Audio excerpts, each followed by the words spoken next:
Welcome, welcome. Welcome back to Bantha Fodder. We are here. We are not queer. And you don't have to get used to anything. In fact, it's good if you don't get used to things. That way you're always growing and always moving forward. What I want to talk about today is filters. So I think that's the title of the show for this week. So the reason that this came up was I made a video recently called Peter Pan Syndrome. I don't need to talk again about what Peter Pan Syndrome is. You can watch that video. Basically, people who get stuck in a place where they are just wanting to live the youthful life forever and not really wanting to progress and take on any more responsibilities, like have a more, I guess, challenging career or a family life or that sort of thing. You can watch that video for my thoughts on that. I tried not to be super judgmental because I understand it and I know where people have been from. And a big reason that that happens is external things that sort of set up a condition where there's not necessarily a whole lot of benefit to trying to get these things, at least for men. I think also for women, but to a lesser extent, I think it's different for women. Like they have Wendy syndrome. They're kind of waiting for someone to whisk them away and it just never happens. Where for men, Peter Pan syndrome is, well, I'm never going to grow up. I'm going to keep playing video games forever. But that gets old. So that Peter Pan thing might work when you're 27, but when you're like 37, it's like, it starts to become lonely because pretty much everybody else has moved on to different modes of their life. And you figure out that the gaming industry is not as fun in 2025 as it was in 2010. Not nearly as fun. Most media that you were excited about consuming in 2010 now sucks. So that's another thing that maybe I didn't go deep into on that video, but things have gotten worse, right? If you are choosing to just live a life of entertainment and leisure, the leisure is not as good as it used to be. Plus the second order effect that if enough people do that, then society collapses. So that's also bad, right? So yeah, everybody has their own ownership of their body. You can decide what you want to do. But if enough people are like, well, I choose to not play the game, then society collapses and then no one gets to be Peter Pan anymore. People have to figure out how to boil tree bark to get rid of headaches and, how to process deer in order to eat. You fall backwards into the Stone Age if enough people are Peter Pan. And trust me, because I experienced some of this, like I don't have like a negative judgment, like you're bad for being Peter Pan. It's like, I think people need to move beyond that for deeper and more fulfilling purposes, whether that's kids or not, or a career or not, doing something with your life usually is going to make a big difference. So today I want to talk about filters, and specifically filters when it comes to dating. Because I encounter a lot of men in particular, but believe it or not, women who are like, I can't find a partner, basically. I can't find a person that wants to have a family, that wants to do the things that I care about. It's a really common experience now, and it might have been common throughout history. I feel like it might have been less common throughout history because people had marriages and stuff more arranged, I guess. So like things happen more automatically than maybe they do now, where people have lots of options. And so when people have lots of options, you have to use filters to reduce those options to find what you want. Filters are really critical. All a filter does is it takes a large quantity of a thing and holds a certain amount of it back, usually most of it, and allows through a smaller quantity that's more refined towards what you want. So a coffee filter doesn't let the coffee grounds into your coffee. It lets the brewed liquid into your coffee. So that's a filter. And we use filters for everything. When you search on the internet, you're applying a filter to the internet. The internet has a trillion different websites and you want 10 of those. So think about how good of a filter search engines really have to be effective. It's phenomenal that they work at all when you think about it. Amazon, there's a billion products on Amazon. You want one of those. You want to find one of those products, like the right product. I want to find that one right product. Out of a billion, I have to figure out how to apply filters. You go over there and you apply filters. So for dating, what are we doing with dating? Well, you have to think of the process between I am single to I am married with children is a series of filters where people get eliminated. And for a lot of these filters, it's women that do the elimination, but at different points, men will often break up with the girl, right? So they apply a filter to get rid of the candidates or whatever you want to call it for that life. So the first filter for men and for women, but men are less acutely aware of it, and they need to be, is the attraction filter. So I'm going to use this. I'll bounce off probably into some other things talking about filters too, but let's just talk about dating, because I realize that there's a lot of people who maybe don't get real talk when it comes to dating and dating with a purpose, let's say. Take all this with a grain of salt, because I'm not in the market. I'm married with children. So I've gotten, I guess, what I want out of the market. I'm not the most experienced guy. I'm not a pickup artist who can help you to maximize step 1 and 2, but that's step 1 is attraction.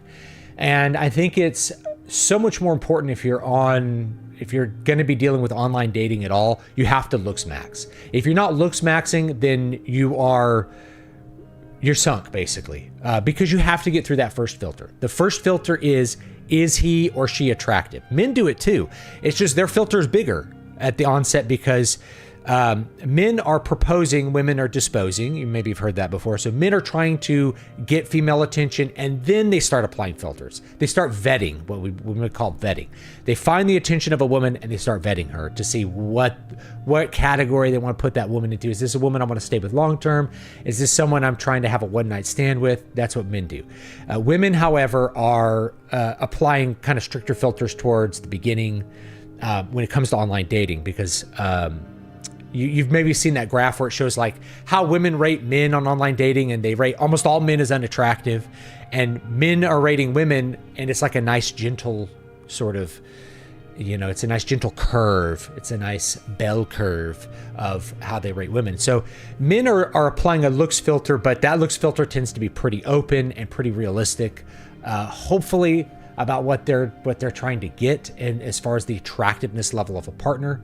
And for a lot of men that I talk to, young men that I talk to that are I want to be married, their filter for the attraction level, they don't even talk about it, because it's secondary in their mind, but it really is the first thing that happens. Even though they're thinking 3 steps further, they're probably eliminating women who are grotesquely obese or deformed or something, right? If you want to know how, I hate doing numbers, right? She's a 10 and he's a 5 and stuff like that, but it's really helpful to think of those things, I think, to figure out how those filters are working. So, a 10 is a perfect woman, and that's going to be perfect in your eyes. So it's a 9 plus your perfect view of what a woman should look like. That's a 10. And by the time you get down to 4 or 5, you're talking they're overweight. 4, they're obese. 3, they're morbidly obese. Pretty much anything under 4 is going to be undateable for most men. That's the not people zone. Maybe you've seen the home math videos of the ghost. For men, the not people zone for women is going to be really intensely unattractive. And then otherwise, it's a negotiation. That's the other thing. Everything's a negotiation. So first filter is attractiveness. How can you make yourself more attractive? You could spend hours talking about this, but chances are you need to lose weight. So if I were single again, if suddenly I were single and I wanted to attract a mate, I know that my number one priority would be how I look. Okay, I would probably shave the beard because it's gray. I would probably dye my hair because it's gray, and I would cut it in a way that looks attractive. I haven't cut my hair in several years. My wife likes my hair long, so that's not a big deal. But if I'm looking to attract the most women, my wife would have dated me. In fact, she did date me with shorter hair. She did like me when I had shorter hair. She just likes longer hair.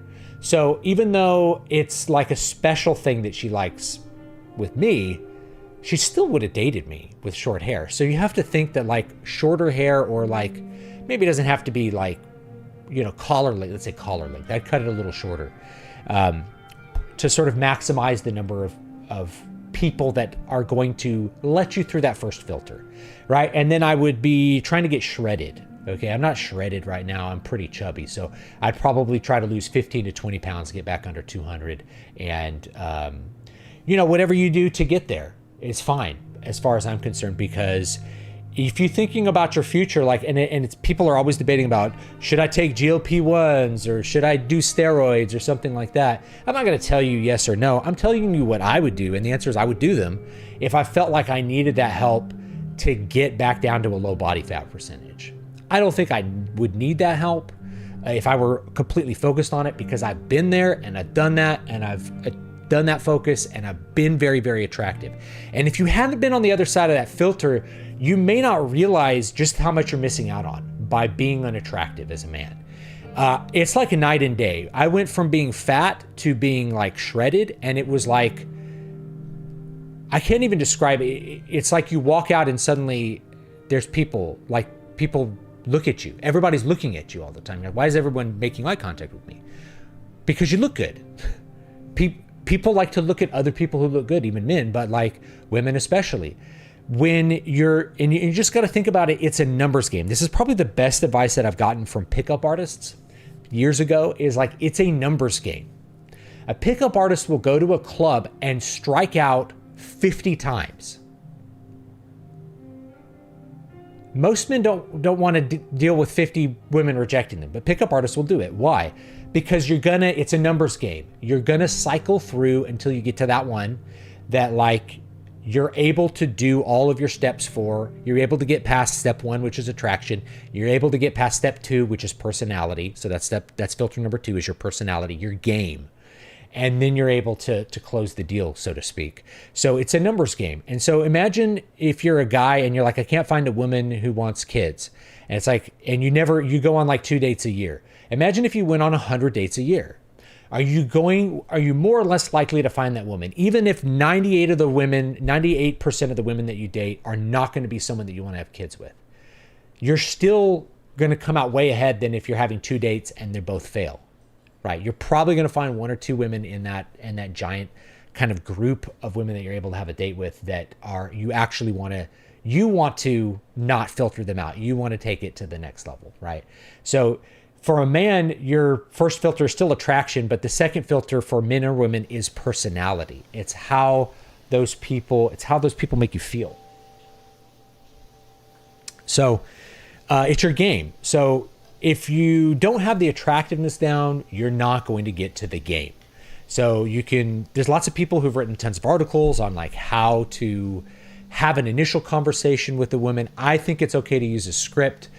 Script worked really well for me when I was single, and it's fine. Just have a script. The woman is not, if you're married years later, it's like, well, I ran this script so that I could get in enough conversation with you that I felt comfortable. She'd be like, oh, well, she wouldn't care. Like, you weren't naturally charming and funny when I first met you. It's like, you had to get to know me to know if I was naturally charming. So the next step is to get the woman to know you and for you to get to know that woman. And then you start applying the filter of like, is this a person that I like? Do I feel something talking to them? Are they interesting enough? Do I like the way their voice sounds? Do I like the way they laugh? Do we share a sense of humor? Do we, have some things in common? That's like step number 2. And then you can get to the other filters, which are going to be, do we have the same goals? Do we have the same values? A lot of times you're picking for values before you're putting the cart before the horse. We'll just put it that way. You're on filter number 3 and you're like, why can't I find anyone that gets through filter number 3? It's like you haven't put enough people through filters 1 and 2 yet. You have to put as many people as you can through the first 2 filters till there's someone who gets through filter 3, and then you start committing your time and resources and your energy, your love, your emotions into that person. Then you start really vetting them. The next filter would actually be like, it's looks. Second is really personality. Third at that point is going to be things like values and goals. Are we heading in the same place in life? Is this going to be a compatible relationship? And at that point, a relationship really moves into like an exclusivity area, a public area. And then you start the vetting process, which is, again, more filters. So that'd be step 4. Like, you introduce that person to your parents. You get to know their parents. And then you start talking about your overall goals are aligned. Are we going to make this a marriage with children or no children? Maybe you don't want kids, right? So again, maybe you're finding someone that's like, I don't want to have kids. Kids are off the table for me for whatever reason that you have going on. And you're applying that filter to a partner, but you just want like a permanent partner. And there's people out there. It's up to you to decide what you want in your life, right? You are the commander. You're the master and commander of your life.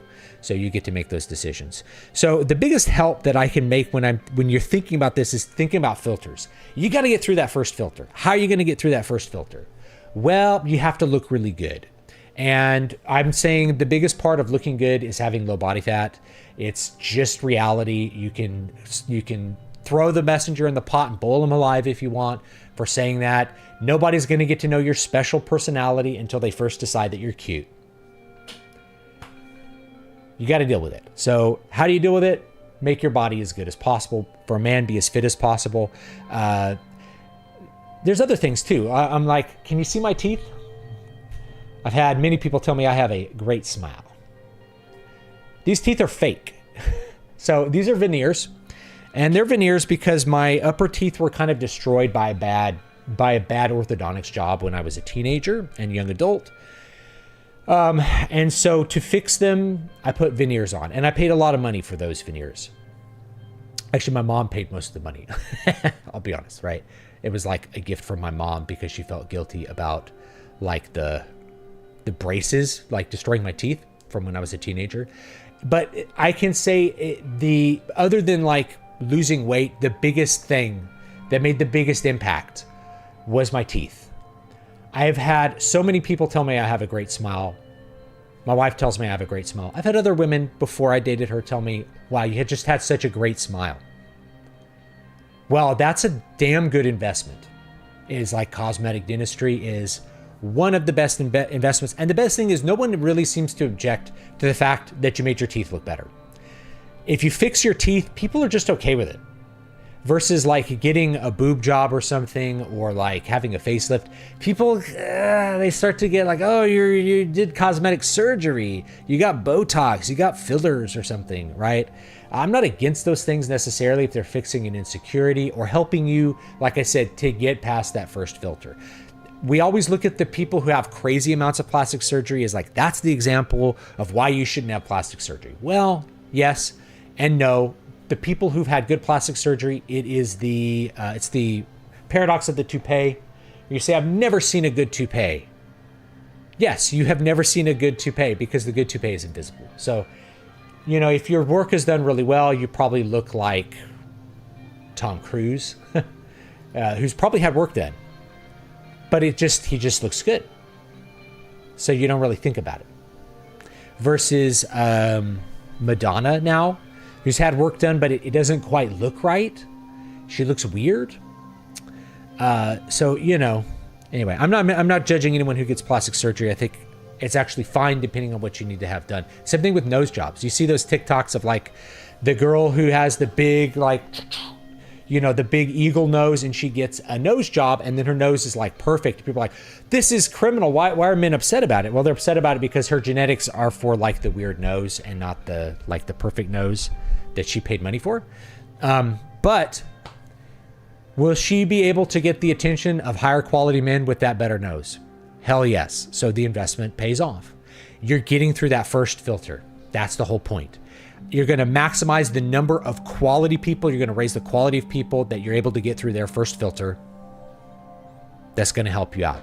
So yes, maximize your looks. Dye your hair, right? If I were single, I would not be having this gray beard.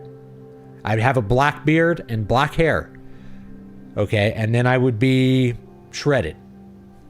I'm not doing too bad, but like I don't have visible abs or anything right now. I can definitely like pinch a big roll of fat on my sides right now.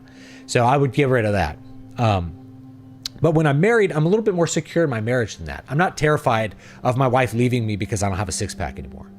Ideally, you want to be in that position where you actually love the person, but in order to get to that position, you have to get through those filters. So you can't put the cart before the horse and have this imaginary romance where like all your goals and values are aligned and you love each other because you love God. And that's like step 4.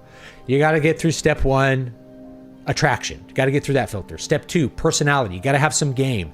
You got to figure out how to get that person to open up to you, and for you to be able to open up in a safe way with that person, in a way that knowing, kind of thinking about what they're going to find attractive, what they're going to find interesting about your life and your thoughts, and just learning how to make a person feel good about having a conversation with you. Conversation is a skill. It's one that can be learned. So great news if you feel like you got no game. You can learn to have game. If you're a natural introvert, you can just choose not to be. You can just choose to be different from whatever you are. One of the worst pieces of advice you will ever get, whether it's dating, work, anything, is be yourself. That's the worst piece of advice anyone can ever give you. Other than like obviously bad advice, like, well, it's totally fine. You should drink a pint of whiskey and go driving. Don't do that either. But yeah, be yourself is terrible advice. You need to be, for a person to even know who yourself is, like your natural mode of being, you got to get through those filters. And so you don't want to be like an artificial person where you're like pretending to be a role, but you want to think about what another person wants from you, wants to hear from you, and would like to hear from you, and work with that basically to get that person and to get to know that person. You want to know who that person is too, and that maybe they're getting filtered out. That's the other thing, is that if you're able to get through a lot of people's filters, that means you can actually apply your filters a lot better. Like I said, if you have 100 dates, you're probably going to find one or two people in that pool that are going to be closer to what you actually want. I think the problem with women dating right now is they're not applying filters like 2 through 4 correctly at all.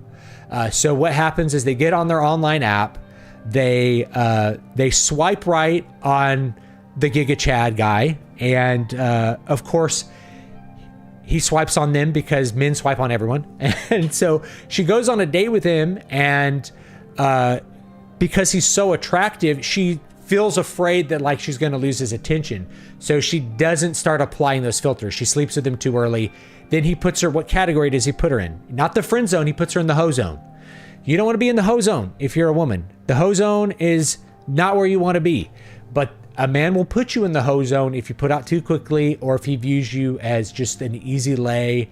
And then you're never going to get anywhere. And then women get stuck. They're like, well, I could attract this like 9 out of 10 Chad. Yeah, but you couldn't lock him down. You actually need to be thinking a lot more strategically as a woman. So you probably shouldn't be getting into like a sexual relationship till you're applying filter step number like 3 or 4. That is, okay, he's attractive. He has a good personality. If he's attractive and doesn't have a good personality, don't let your attraction to him make you not apply that filter. You got to filter him out. He has a trash personality. Just be aware that there's a lot of other men that are going to be interested in you, and then filter 3, do we have the same goals? If we don't, filter him out.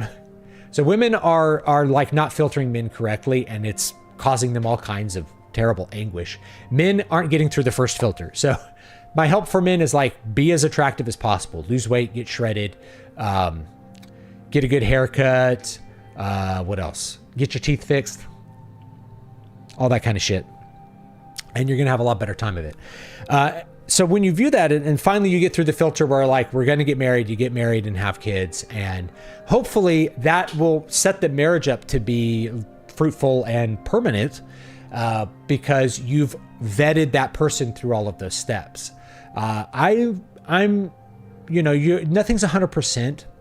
Right. But I'm convinced that a lot of people who end up divorced are divorced because somewhere along the way, they weren't really thinking of these filters. Like I've seen people in the comments, they're like, I was married, she didn't want children, so we divorced. It's like this. Usually you discuss this before you're married, and then she may have changed her mind. So I did have a friend in college, and he got married, and got married with like, we're going to have a family, we're going to have kids. And she just changed her mind after they got married.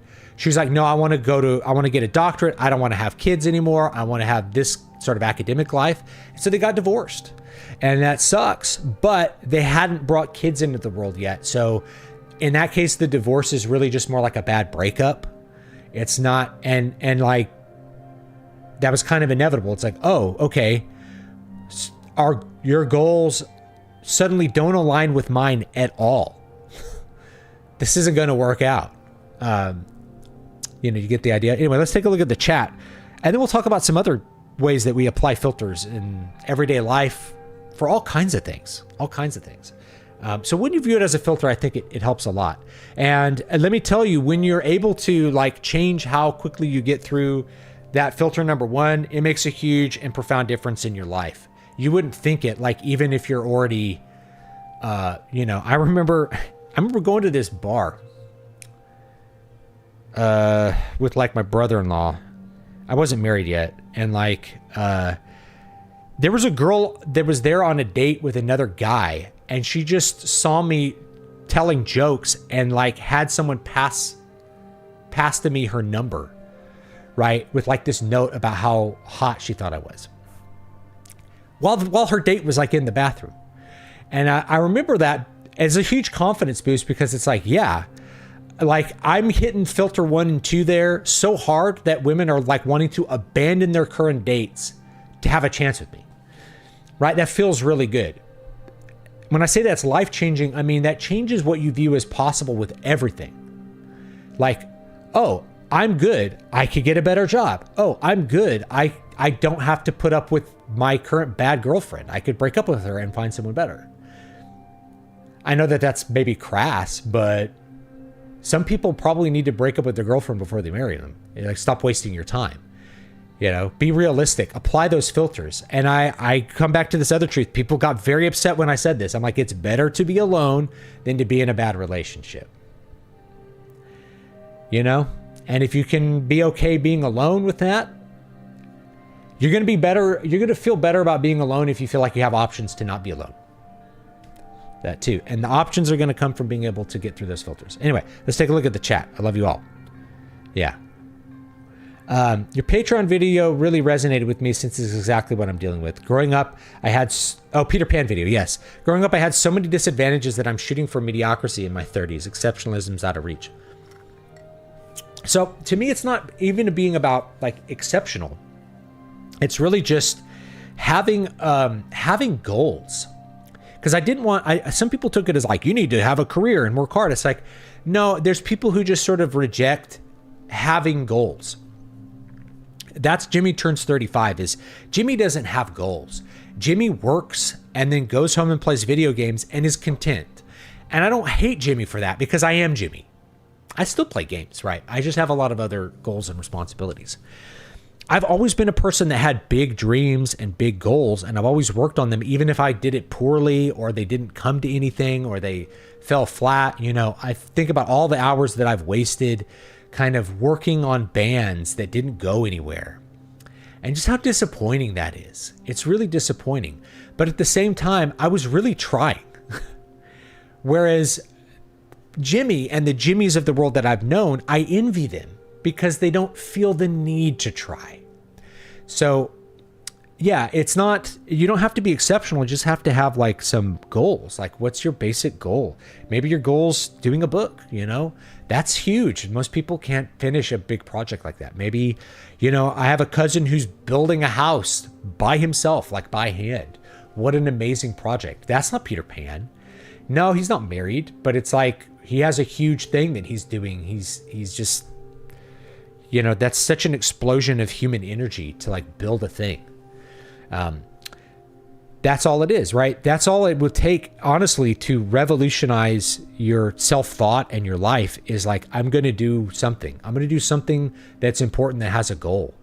And I think a lot of people who maybe went to college, they do this better because when you're in the university system, there's a goal of getting a degree. You're kind of in the flow of that.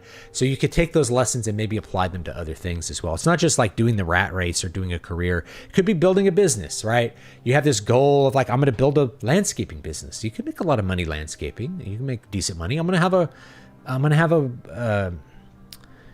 be a contractor. There's so many things you could do and so many businesses you can build that are honestly great. Why not, why not do that? So, coffee is soup confirmed. Yeah. Oh, wait. Yeah.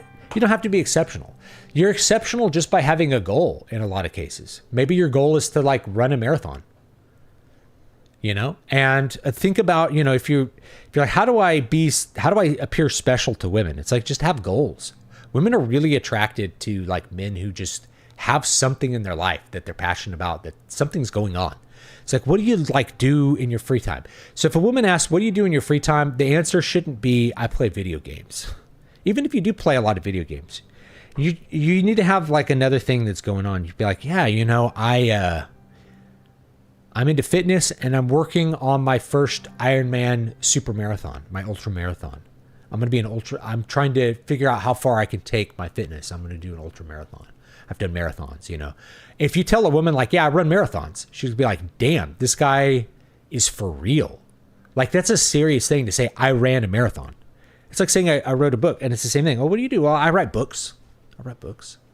It sounds very impressive. And even if the reality is not that impressive, it's enough that the woman feels like you have a personality and you have a life that is not just boring. You don't feel boring. Men don't judge women that by that same standard, by the way. So if you're a woman watching and you're like, well, how do I appear interesting to men? It's like, it doesn't matter that much to men. It just doesn't. Like, you're into marathons, cool. If you're into fitness and he's into fitness, he might be kind of excited. He's like, cool, we share this thing and we can both live a healthy lifestyle together. And that can be really attractive. But mostly it's not, it just doesn't matter. It doesn't matter that you're into something or not. You know what I mean? It's more like what your personality is. Are you kind? You know, do I think I'll get along with you? Do you cook well? You know, that matters to some people. That doesn't matter to me at all, is cooking ability. It's not that my wife is a bad cook, but I've never cared at all about how a woman cooks because I'm a picky eater and I have a strict diet. Especially when I was fit, it's like, I want to make you this food. It's like, I can't eat that food. It's like, what? I can't eat that. Why can't you eat it? It's not on my diet. Well, for one day, I'm like, one day turns into 5 days. You know, I don't want this to be my cheat meal. I want my cheat meal to be like ice cream. I got to pick and choose here. I think a lot of the attraction rate of men and women is because women are improved by makeup and men aren't. So men are not improved by makeup. So men have to be improved by other things. But you can dye your hair. You know, if you're gray like me, you don't need, I wouldn't be putting on the Gandalf look if I was, I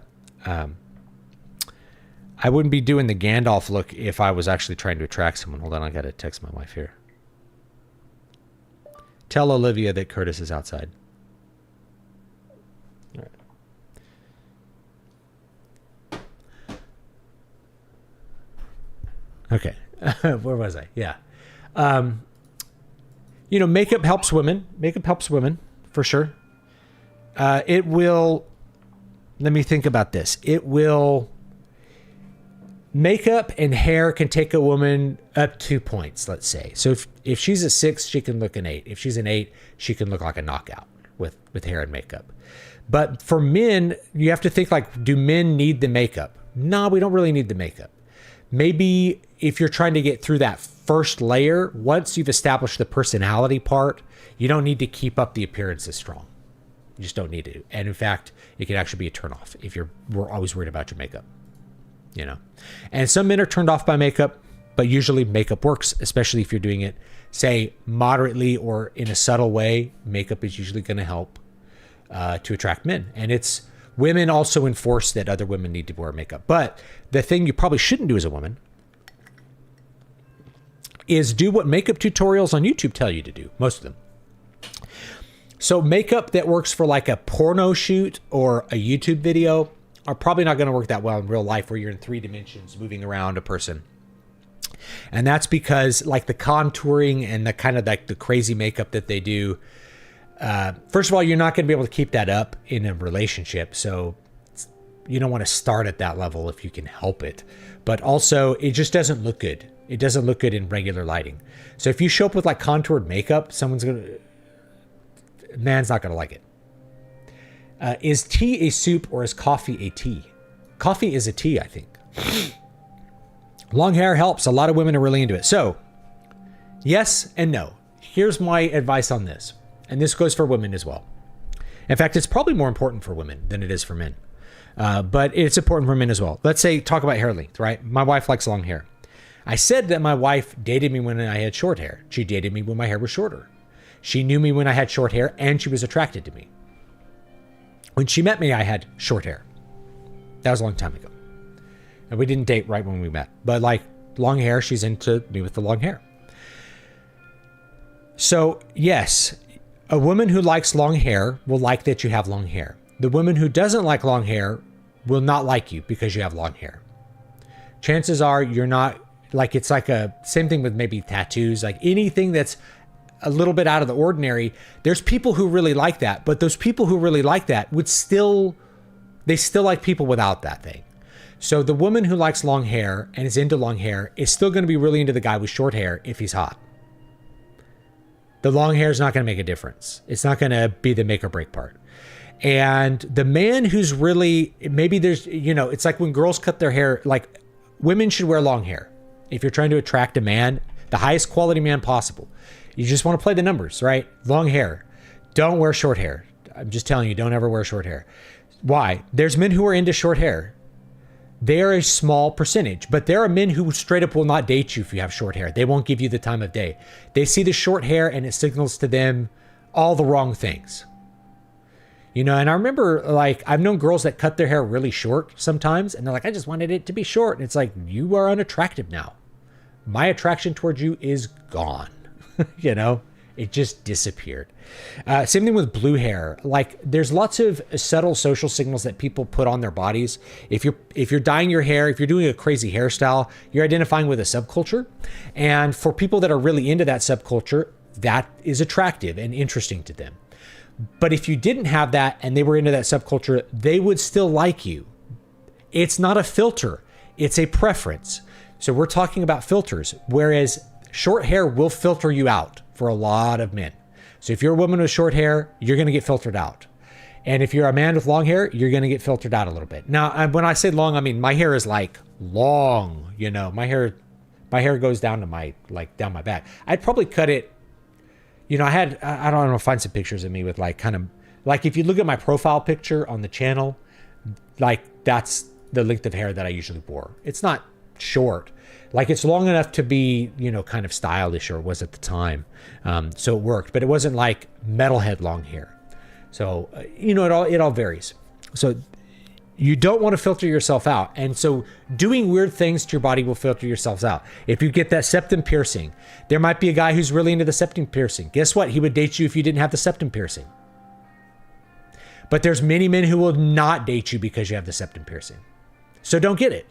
If your goal is to actually attract a mate, if you're trying to play this numbers game, if you're trying to be wise and Machiavellian, like I'm telling you, then you wouldn't get it.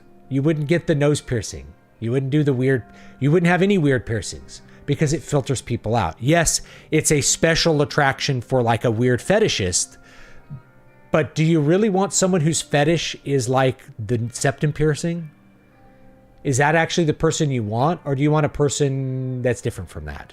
What's the kind of person you actually want to be with? And you should make yourself the person that person wants. Within reason, right? Like you don't want to transform yourself into something that you hate in order to attract a mate because that's not comfortable. But you get the idea, right?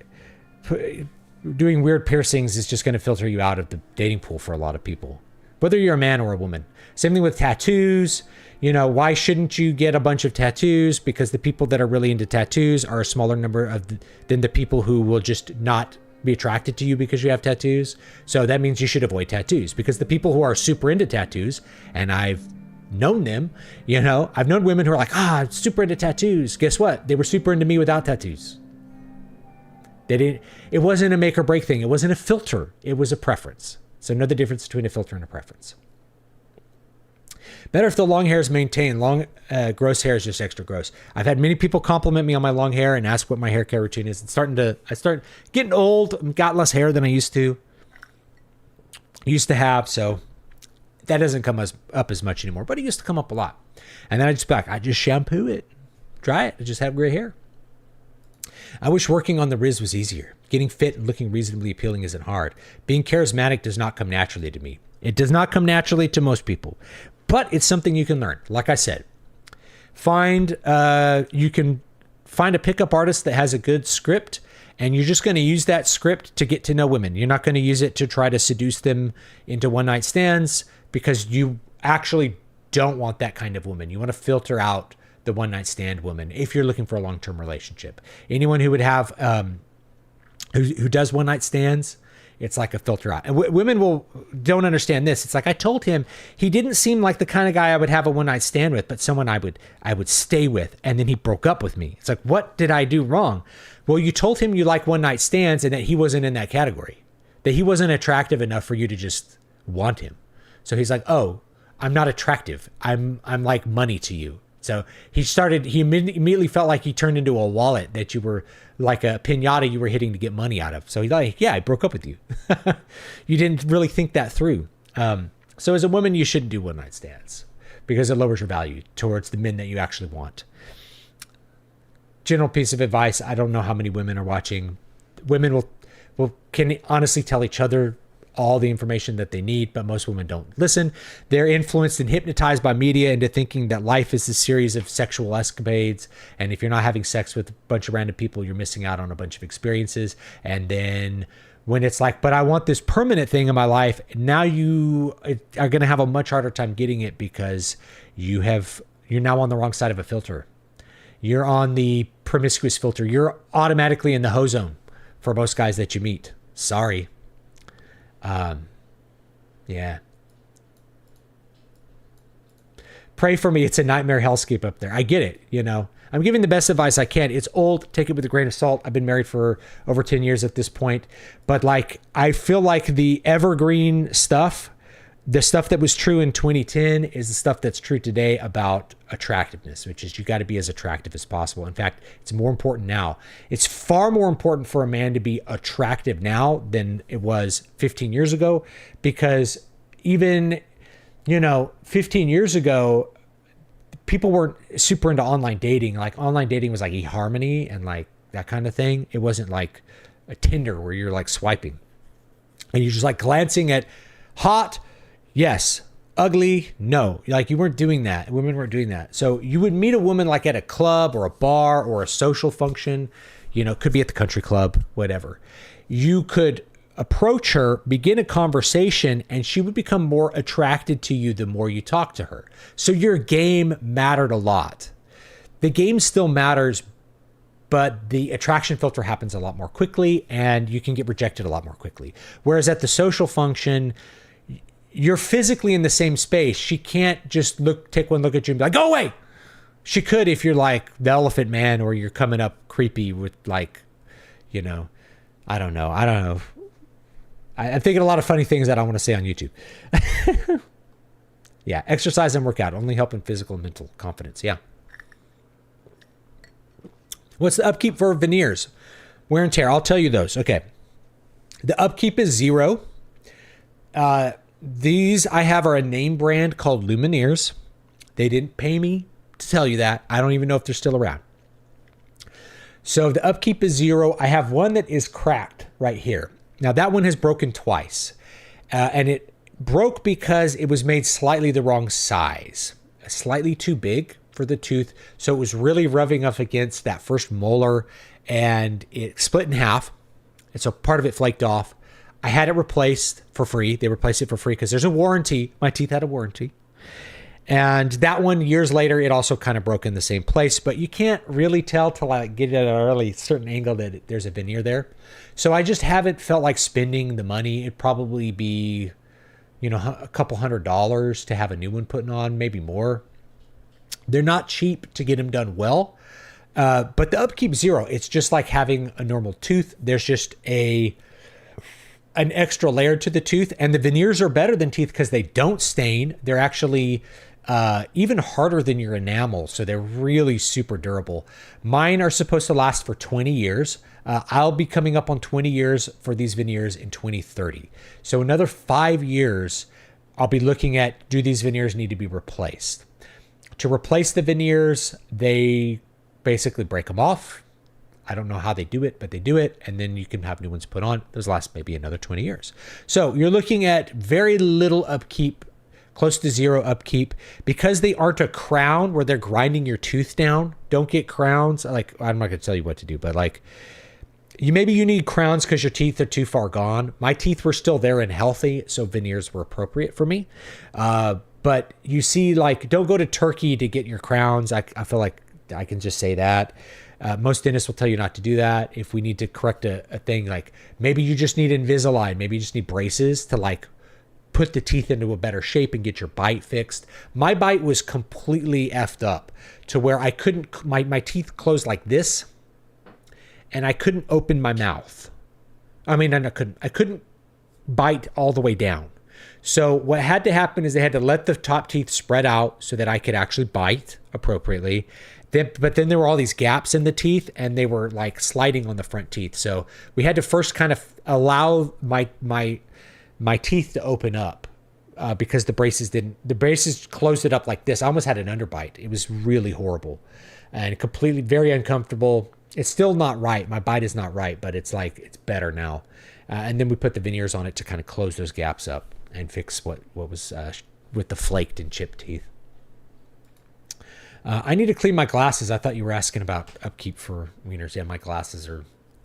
I have kids. My glasses are always getting smeary because my daughter will take my glasses and wear them, and then I have kid fingerprints all over them. Madonna looks quite weird these days. Yeah, Jared. Like, every time I see a picture of her, like she looks better in some more recent pictures. Maybe she had just had work done and was like kind of puffed up or something. Yeah. There's aging gracefully, and then there's trying way too hard to keep your claws on your youth. That's the funny thing about Pam Anderson. They're like, Pam Anderson looks so beautiful. I'm like, well, she looks like a 50-something-year-old woman. Like a good-looking 50-something-year-old woman with like healthy body weight, good bone structure, you know, good skin or whatever. But she doesn't look like she's 40 or 30. And she doesn't look like a weird plastic surgery monster either. So people are just basically saying, yay, Pam Anderson for looking normal. And that's great. I think it's great that she looks normal. I think she looks beautiful for her age. You know who looked really good for her age was Sally Field. Sally Field held her looks for a long time. She looked really good as an older lady, like way better than most women her age. Don't be yourself. Be your best self. I like that one too. Be the best version of you. Don't be what's automatic. Like, think about, a lot of times when people think of, I want to be myself, they think like, I want to be what I am automatically inclined to be. But that doesn't really work out for anything else in your life, right? If you feel like you need to use the bathroom, you don't just like urinate all over yourself. You go to the bathroom where it's appropriate to urinate. So giving into your urges all day long, like that's your natural thing to do, that's not appropriate for most things. You don't need to do that. So yeah, be the best version of you. Know when to tell an appropriate joke and when not. Know when to be a little bit risque and when not. And the more you get to know that person you're with, the more you kind of get to reveal that side of yourself and also know when it's appropriate to do. My wife knows that I like to tell like really crazy jokes, and I tell them with her because I know she's not going to like kick me out the door for saying something too extreme. You know what I mean?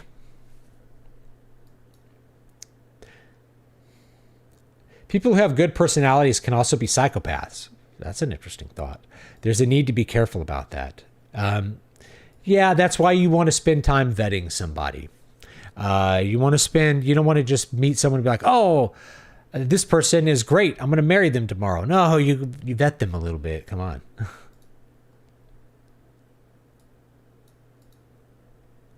Oof, I know a guy who needs to break up with his girlfriend. Bad relationship. He deserves better. I had a great friend in college who, he was in a bad relationship, man. And we kept trying to convince him to leave it. And he finally got out of it and was just like, but he felt trapped because it's like he was sharing an apartment. Like they had their finances kind of bound up. And it was, it's like, I need to get out of this. It's like, you got to get out of this.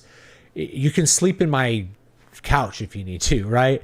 Because you're just wasting both of your times. You're wasting her time and your time by being in a relationship that's not right, you know? And for women, I think it's a bigger waste than men because men, you know, just because you're 40 doesn't mean family life is written off for you, believe it or not, because you can still have kids that are yours, you know, into your 80s or whatever, right?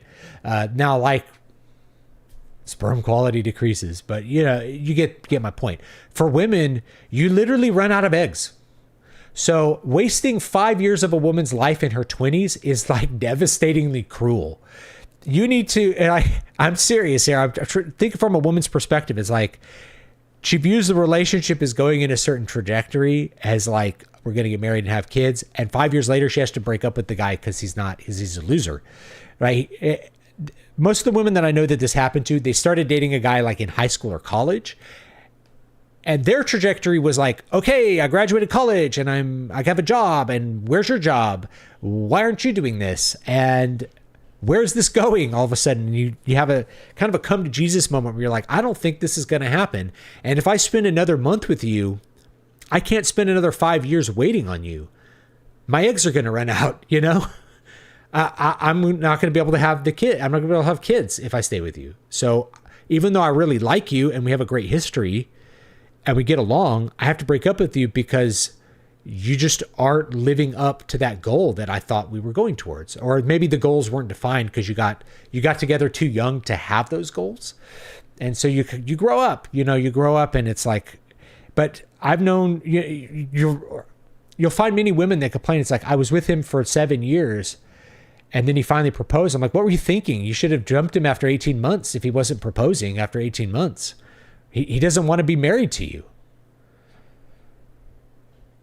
Yeah, it was awful that he wasted 7 years of your life, but you have some responsibility there too, to know he's not going to marry you. Move on. But and then it's like I invested 5 years in this relationship. Don't invest another day if it's not going to work out. You're just wasting your time. You're going to invest another 5 hoping that one day you can have a kid with a guy who won't get off his ass and finish his college degree? Come on. Filter him out. Filter him out. You can apply max effort just being yourself, which only amplifies what your current self is good or bad at. That's why I say you got to think about what other people want from you that you can give them, right? Sometimes what people want from you is not what you can give them, and you should be with them. But like, if it's like, this person likes that I'm funny, I need to figure out how to tell, I feel good being funny around this person. I'm going to think about the good jokes and the ways to make her laugh. And that's what she really likes from me. That's a good way of being yourself, rather than like, I like to tell racist jokes. Therefore I'll just tell racist jokes. And if she doesn't like me, that's her problem. It's like, well, maybe not. It's not easy right now for many to get motivated to do stuff because there's a lot of black pilling demoralization online. Yes, I'm trying to red pill you, not black pill you. Here's the white pill for guys. I'm going to give you a bunch of, let's do a bunch of white pills. Okay. Let's get rid of a couple black pills. So white pill number 1. White pill number 1. You're not out of time. Okay. Lots of people didn't have big success until way later in their life. George R.R. Martin didn't become the success he was until much later in his life. J.R.R. Tolkien didn't even really live to see his full success. So these great artists, a lot of them are only successful after they're dead. Bach had a day job running churches, doing church music. And now we think of him as like the greatest Baroque composer, but he wasn't thought of that when he was alive. So not saying you have to wait till you're dead to be successful, but it ain't over till it's over. So there's your white pill number 1. And as a man, just because something hasn't worked out yet for you doesn't mean it can't work out in the future. If you're 30 or even 40, that doesn't mean there's no future for you. It just means you have to adjust and figure out and improve and seek in a way that's going to give you the best of what you can have in the future. So yes, you can still have a family in your 40s as a man. You just have to date a younger woman. So that means you have to be the right kind of man to date the younger woman. So that's part of it. But also, you may have to lower your standards for what kind of younger woman you want. And you may even consider adoption or something to have a family. That's also viable. Maybe you meet someone that's closer to your age and she kind of missed out on life too. And you're like, we're just kind of too old to have kids. Maybe we could adopt a kid and have that family life and give that gift to a kid who was disadvantaged, So there's so many different outlets towards what you can do with your life. So it ain't over till it's over. So that's white pill number 1. There's other kinds of white pills too, which is like, for instance, there's always this narrative about how devastating divorce is for men. This isn't a white pill, it's a gray pill. It's also devastating for women. but it's for men, it's usually a temporary setback. Whereas like, cause as a 40-year-old man, you can still have a second family. Actually, you can still get married and have a family, but as a woman, those options are pretty much gone. They're way more limited when you're like 40 as a woman. So divorce is not the end. Divorces happen. And if unfortunately you ended up in a divorce, forgive yourself, move on, know that there's better things on the horizon and that setback can be overcome. Okay. So there's a white pill. Another white pill. You can change your looks. Okay. Some men are born handsome. Other men become handsome through effort. You may not be a 10, but you can make yourself an 8, and 8 will get through the filters if you just get really fit and get a good haircut and, take some good pictures and, you can make yourself look good. So there's another white pill for you. And I'm going to give you a little truth. This is a white pill, is that women, we have this narrative. We always have these narratives that affect how we are expecting things to go. And one of them is that like women are only into money, which is not true. First of all, if you're really attractive, she'll date you if you're broke. I know that from experience. If you're really attractive, she'll date you if you're broke. She'll marry you if you're broke too. I didn't know that quite from experience, but yeah. She'll, and if you have a good personality and you're attractive, the money matters a lot less to women than you think it does, because it just does. If they love you, then they're actually willing to accept a different kind of lifestyle in order to have you, believe it or not. Like but you have to be really high quality. So there's always the possibility, like if money matters less than you think if you're attractive. And if you're just ugly, then you can put your focus into making money, and that also works too. Yeah, people grossly overstate the negative. So there's a bunch of little white pills for you. It took me a while to find exactly what I wanted to do, but now that I found a goal, becoming a teacher, I feel much more secure in my life, and a lot of anxiety that I had is now simply gone. Boom. And check out that, like, you become a teacher. That's a really secure career that pretty much guarantees a middle-class income and a decent retirement that you don't have to think about. You don't have to think about what kind of stocks you're buying, because me and my wife are self-employed, we have to think about retirement, and it's a stress. Because it's like, are we ever going to be able to retire? Are we ever going to be able to put away enough money that we don't have to work anymore? I don't know. I don't know if I'm going to be working until the day I die or something. That's possible. But as a teacher, and I was a teacher, and my mom was a teacher, it's like my mom has a full retirement. My mother-in-law had a full retirement just from being a teacher. And it can be, and if you are able to put up the right walls, like mental walls, as a teacher, it can be very gratifying and a really easy job. And I know, because I was a public school teacher. So the job is as easy as you want it to be. Most teachers are expecting this grand sort of fulfillment from teaching that they get really disappointed by it about a year or two into the job, because it's like, I want to help kids, and you can't help that many kids. You can't help as many kids as you want, but you can teach them things. You can make them more educated. You can help them a little bit. And more importantly than that, like, you can do your job well enough that people appreciate what you're doing, and you can make a lot of money doing it.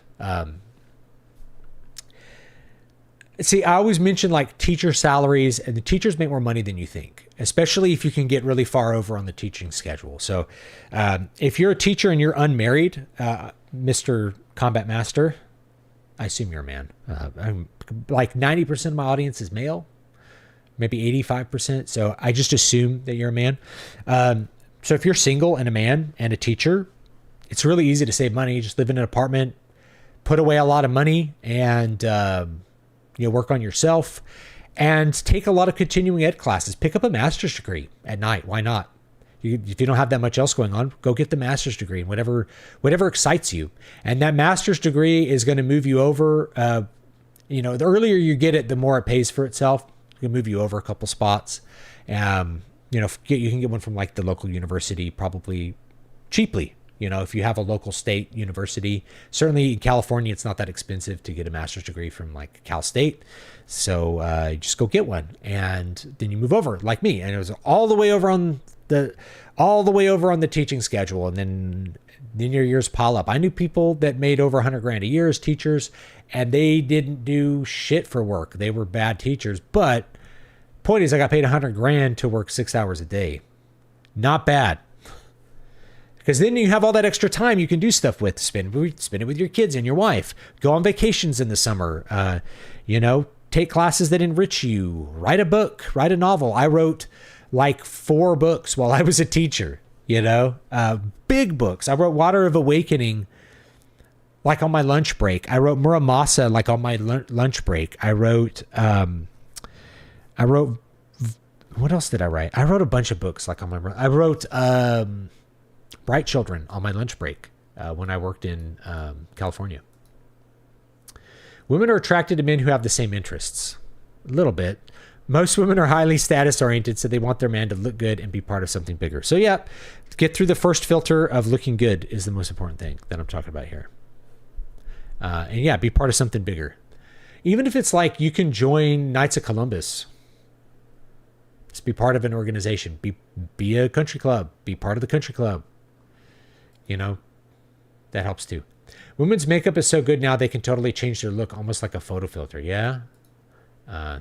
Makeup won't take off that extra 100 pounds though. That's for the camera. Yeah. That's it. For women, you got to be lower body fat. If you're trying to attract a man, if you're already married, these things loosen up when you're married because you're secure in your relationship. You've already got past that filter. What's more important is keeping the relationship secure by making the domestic life really peaceful and really fruitful and really fun. So that could include maybe people gain weight. People usually gain weight after they get married. It's fine because you're having fun doing things like eating pizza together, going to Disneyland together, or whatever you do for your honeymoon. You're doing a lot of fun things together, and that usually involves eating food. So yeah, you might gain a couple pounds. But as long as you're really secure with the commitment of the relationship, and you're also committed to I'm not going to let myself be 400 pounds. I still exercise and try to eat right. You're usually going to be okay. I gained a little bit of weight after I got married, and I gained more weight after my son was born, but that was because of an injury. I talk about it in one of my books. Honestly, I could never grow my hair past my shoulders. Too fine. For a man to wear his hair longer than that would make me feel off. Nothing against the man's long hair. Yeah. So there's a filter, right? It's I don't want a man who has longer hair than me. Why do men get height surgery? Because that's a filter. Women have a filter of, I want a guy who's taller than me. That's a minimum filter. Now, I've known plenty of guys who got around that filter. I've known short kings that marry tall women, and they have a great marriage, and it's great. Why? Because they just kind of got past that part of I want a guy who's taller than me, but I really like this guy who's shorter than me, and then you just end up really loving him. And you end up not caring that he's actually shorter than you because all the other qualities really outweigh that first filter. It's really hard though. So guys get height surgery, which is so crazy that you would have your bones cut up and stretched in order to get past that first filter for women. And you meet the guys who got it and they're like, oh, it's totally worth it. Why is it worth it? Oh, because I'm able to date so many more women. It's that filter. I'm getting filtered out because I'm 5'6".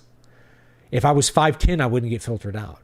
Now keep in mind, last time I was at the doctor, they measured me as being 6'2". I don't feel 6'2", but sometimes I realize when I'm standing next to people, I'm taller than everybody. And I had a friend that I worked with, and he's like, it's easy. I said something like, he was breaking up with a girlfriend. I was like, there's other women in the sea. And he goes, that's easy for you to say, you're tall. And I was like, I am tall. I never thought about it. But it's it is a big advantage. It's a big privilege. I have tall privilege, or whatever you want to call it. It's an advantage. You just get through that first filter easier if you're tall. You just do. Women like tall men. And on dating apps, it's abstract. I want a guy who's 6'2", and they're 5'5". The fact is, if they met a guy who was 5'8", they would still be okay with him because he's taller than they are. They just want to feel like the man is bigger and stronger than them because they want to feel secure with a man, And so it's the same thing with the long hair, right? If your hair's longer than the woman's, she might be put off by that. Nose ring theory is never wrong. I'm part of the generation that was bombarded with with unrestricted internet. It took a while for me to get out of Peter Pan stage in my life and do something meaning with it. Same thing with me, man. I had a big crater. Now, I wasn't Peter Pan actually at 23. I was mega mega super intense guy. But I was kind of Peter Pan at 27 because like everything fell apart in my life and like the economy was shit. And so it's like, well, I'm not going to do this. I'm going to do the minimum. I'm going to work at the truck center and I'm going to play World of Warcraft. And I'm going to teach my guitar classes a couple days a week. And that's going to be it. Do you think Salma Hayek is telling the truth about having never had plastic surgery? That is a great question. I would pose that question to Gary Lindoff. He is a plastic surgery YouTuber, and he specializes in that kind of content. And he could tell you whether she's never had work done. Let me look at a picture of her real quick. And see if she's looking her age. I'm seeing a picture of her. She looks her age. She's got wrinkles. She might not have never had plastic surgery. Maybe she's had like Botox or something to get rid of like, because she doesn't have forehead wrinkles, you know. She's got good makeup. You're not seeing what I'm seeing. Let me try to show it to you guys. Let's look at Salma Hayek. This is not a professional opinion. I'm not a specialist on this. It's just kind of my feeling. All right. Here's Salma Hayek, right?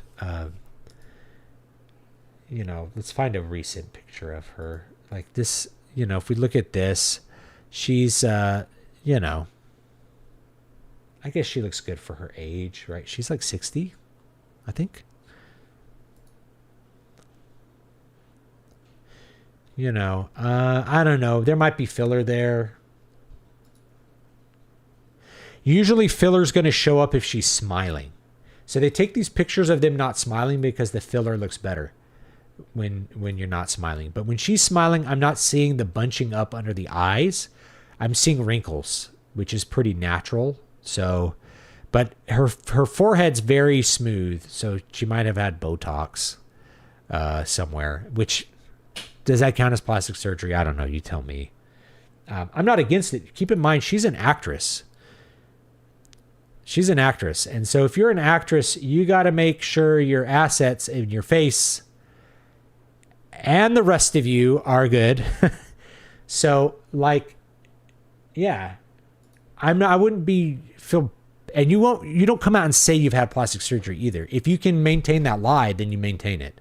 So maybe she's had some filler or something, a little bit, touch of filler, maybe a little bit of Botox or something, whatever else she might have had done.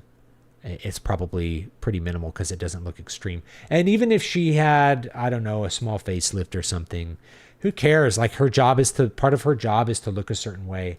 And so she needs to have that work done. And if it's done well, then all the better, right? All the better. Let's go back here. Stan Lee didn't become successful till he was 38. Ronnie James Dio joined Black Sabbath when he was 38. So he didn't have, he's a mega rock star, and he didn't have any success until into his 30s. David Coverdale was in Deep Purple when he was young. So he had success early, but Whitesnake wasn't a big hit till David Coverdale was like 38. You know, 33 is supposed to be the real start of your life in older fiction. The Count of Monte Cristo had that be the age of his main character escaped and started his revenge. Yeah. Traditionally, that's the age that Christ was crucified. And Christ began his ministry at 30. So, you know, your 20s should be about building yourself up so you can hit it at 30. I feel like, just as an aside, I feel like our society right now with our current economic conditions would run better if men were a lot more willing to, basically if women were willing to date older men. So like if you're 21, if you were dating 30-year-olds, you'd probably get a lot more out of what you want with that age gap. The fact is, like, people, I feel like women make a big deal out of age gaps because they feel like there's too much competition. I don't know how else to put it. Like, I'm not sure why, but it makes more economic sense. And the truth is, like, a 21-year-old can be very emotionally mature, and you become more mature with your interactions with other people. So if you're dating a 21-year-old, she gets more in your lane. If you're 30, she gets kind of maturized by knowing or being with a 30-year-old. I don't know. I feel like that would be the natural solution to where we have now. Men need to spend more time establishing themselves economically, and younger women need to be willing to date more economically established men. That means there's going to be an age gap. In different periods in the past, age gaps were more or less standard. But believe it or not, most peasants didn't really have an age gap, and they actually didn't date. They didn't marry as young as we thought. It's the nobles who married when they were like 15, and like peasants tended to get married a little bit older. 100%. People think it's over at 40. I'm like, what? I know of a lady who didn't take cello lessons until 91. Yeah. And the thing is, even if you get older, you can do new things. I saw Jordan Rudess decided he was going to be a guitar player too. He's the keyboard player for Dream Theater. Fabulous piano player. Decided he'd take up guitar at like 60. And he's like, it was great because it plasticizes your brain. Like you're challenging yourself because it's so easy to go to a keyboard and just fall into the way of thinking on that. But a guitar makes me think differently. And so he took up guitar and is a really good guitar player. Even though, like, you know, John Petrucci is the guitar player in Dream Theater, Jordan Rudess is an incredible guitar player because he's a great musician and was able to apply that to guitar and just keep growing. I know, let's say Christopher Lee. When did Christopher Lee become really successful? Probably not. He probably didn't become this like Titanic idea of a person till he was 80. When he did Lord of the Rings and he did Star Wars, and he took up playing in a heavy metal band. He started playing heavy metal at 89. I know age is not just a number. There are things that are going to limit you when you get older, but you can do new and interesting and great and fun things well into your old age. People look forward to retirement, or they used to, so that they could take up artistic endeavors that they were excited about. Charles Ives is a composer from the 20th century, and he studied music as a young person, and then he spent most of his adult life selling insurance. He sold insurance, and then I think he started an insurance company called the Ives Company. And then he only returned to music once he retired. And then all of the music that we know of from Charles Ives is mostly from when he retired from selling insurance. Have you heard of facelift dentistry? Ooh. It's a procedure performed by one clinic in California that can supposedly fix overbites and underbites without surgery. I haven't heard of this. But braces can fix those like over time too. Same thing with Invisalign. The hypergamy theory is coming from the people who really have not observed women. It's only partly true that women are attracted to money. Yeah. Well, the thing is, a woman looks at a man as a package. And that's why I'm talking about the filters is like the first filter for deciding if that's a package she wants is actually attraction. And it is for men as well, but they're not applied in the same equal way. Like women it's like, think about the cliche of the women dating the loser musician. Why is she dating the loser musician? He has no money. Because he's hot, because he's interesting, because he makes her feel like she's doing exciting things. Now, I did have this experience when I was like in Las Vegas, is that women like the idea of you being a musician more than the reality, because then they're like, oh, let's hang out tonight. I'm like, I'm working. And it's like, I can't believe you blew me off. It's like, I have to work. I have a gig. I can't not play the gig. You know, they imagine a rock star like touring the world, not a guy like going to play at the casino at 8:00 at night, you know?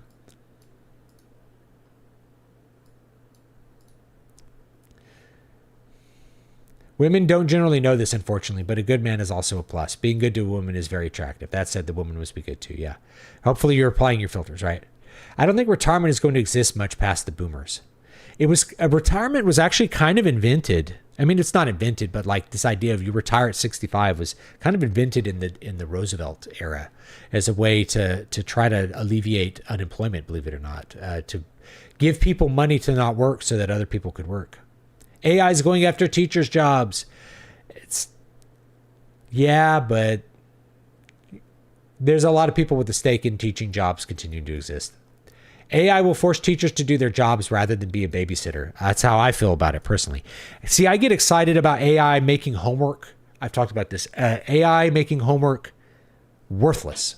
You cannot count on a student actually doing their homework anymore because they used AI to do their homework. Okay, perfect. No more homework. That's the solution. Teachers are throwing a fit. How could you say that we shouldn't have homework anymore? Because nobody's going to do their homework anymore. You have to figure out how to teach it in class, which is something you should have done the whole time anyway. You should have figured out how to do it in class. There's all these arguments for homework. They all boil down to the school day is not long enough is number one. So if the school day is not long enough, just make the school day longer. Okay. Or number two, children should be made to suffer. You'd be surprised the number of teachers that say children should be made to suffer. It's like children are going home and not suffering through the homework. They're using AI to do the homework. Okay. You have to test them in class. The grade is now the test. No more homework grades. The grade is the test. Oh, but that's not fair. It doesn't matter if you think it's unfair to the kids who are able to be conscientious and do their homework with their parents' help, but are too stupid to pass the math test. They have to pass the math test. They just have to do it. You have to get rid of your fuzzy feelings. You write your essay in class. You do your math in class. Everything's in class where you can see that they're not doing it with an AI. It's a super simple solution that will make children's lives better and make education better and make us more realistic about what people can achieve and give children back their childhoods. Imagine your children can go home and play with toys because their teacher actually taught them and like they did their work in class. Amazing. Go home, Dad, I have to do this homework and my teacher didn't teach me, so I don't know how to do it. Please remediate me on the kitchen table. Make enough money and you can become a solo dad via gestational surrogacy. Yes, man-made horrors beyond your imagination. That was exactly the plan. I hope to eventually get my PhD and do some writing on the side. Absolutely. Yeah, just do that. I mean, we're talking about, if you're young and you're single and you're a teacher, just move over on that salary scale. Get that continuing education. You can write it all off, by the way. It's all tax deductible because it's continuing ed. So like, your seminars on how to do this or that instructional style, that's all tax write-off. So write it off and move over on the salary schedule. I'm very happy with my music teacher job, but I teach private lessons, not public education. I've done both. I got really burned out from teaching private lessons for a long time. I might do it again because I feel like I could use some extra money. So I might get back into it. Either offer them online or I don't know. I feel like that'd be an easy way to sell my time, get a little extra money. 5'10" get filtered out due to height too. Yeah, I get it. But if you're a living 5'10" in person, feels like a 6 foot tall man to a woman who is short. That's my point, right? And so the guy who's 5'6" and gets the height surgery and he's 5'10", he says on his dating profile he's 6 feet tall. So he gets past the filter, and when he shows up as 5'10", the woman she can't really tell 6 feet. She's not like, wait a minute, I have a thing over here to see if my date really is 6 feet tall or if he's wearing lifts or something. Need to cultivate that tall personality. My husband's a foot taller than I am. That's cool. I went out with a woman once who was 4'11". So I was like way over. I was like, it's okay. It didn't look like a kid or anything, but it was just kind of funny. My wife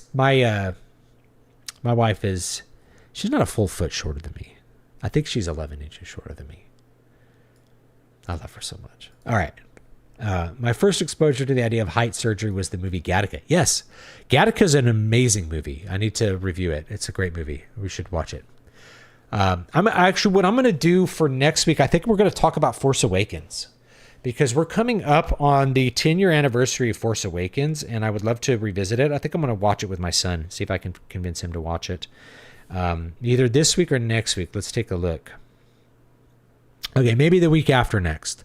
We'll do Force Awakens 10th anniversary. And just look at that movie again. And take a look at the last 10 years of Star Wars because that set the tone. It was bad, but the fans ate it up because they saw X-Wings, and then that's exactly what you got for the next 10 years. I'm kind of on the climb out of my Peter Pan right now after getting pilot CF2 rating. Oh, sweet. That's cool. Yeah. Being tall and wearing glasses, I was expected to be nice and have no expectations. Get contacts. I wear reading glasses, but, get contacts. If you feel like glasses are a hindrance, get contacts. Or get the surgery. You can see her age on the neck. Oh, Selma Hayek, yeah.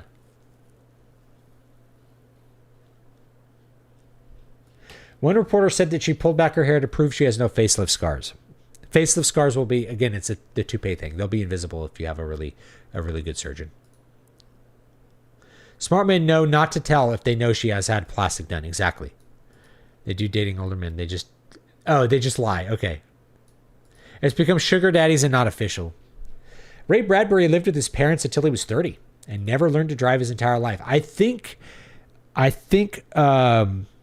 Robert E. Howard always lived with his mom. I think Robert E. Howard always lived with his mom. Jordan Rudess is one of my favorite musicians. Yeah, I dig him a lot too. He's a great guy. Pension-free retirement was invented by Prussians to make people willing to fight for the army. I've heard this as well. That the Prussians really invented the modern welfare state.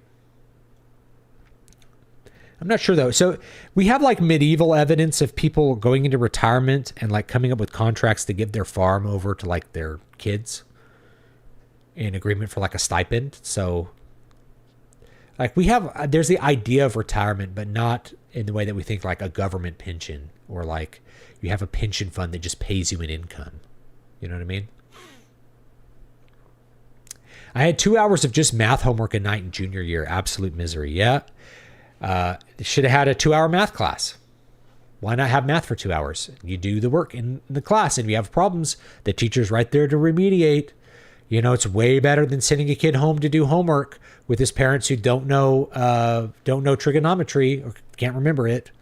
You know what I mean? I don't blame a kid to use AI to get busy work removed. A lot of Zoomers, I don't blame them at all. If you were a kid, you would do it too. A lot of Zoomers are pissed about losing life to do well in school, then get screwed by the economy. Yes, that as well. When I was a kid, yeah, you'd steal essays off the internet. You'd use Cliff's Notes. Kids would use whatever to avoid doing work because they didn't want to do the work. They're not intrinsically interested in Pride and Prejudice, but they know they have to write an essay on Pride and Prejudice. So you get the Spark Notes or whatever, or actually it was Cliff's Notes. You get the Cliff's Notes. When Social Security started, the average lifespan was 65. FDR joked if you lived past 65, the money was all yours. I've decided I'm never incorporating homework into my lesson plans. I've seen kids outright cheat using AI in front of me. There's also this. So if you're going to argue against homework, so let me give you some like arguments that you can use with other teachers or with admin. Most admin I've found are on my side of homework. They're like, we don't really like homework because they know this. Like they're experienced teachers and they know how this stuff works. So first reason is that's the one that'll really appeal to teachers. It's against social justice. So the kids who are successful at homework are the kids who are able to go home and have really involved parents. So they're the better socioeconomic kids. They're the ones who are going to be able to do homework consistently. Whereas your poorer kids are going to go home to chaos and parents that don't give a shit, and they're not going to make them do their homework, and they're not going to be able to help them.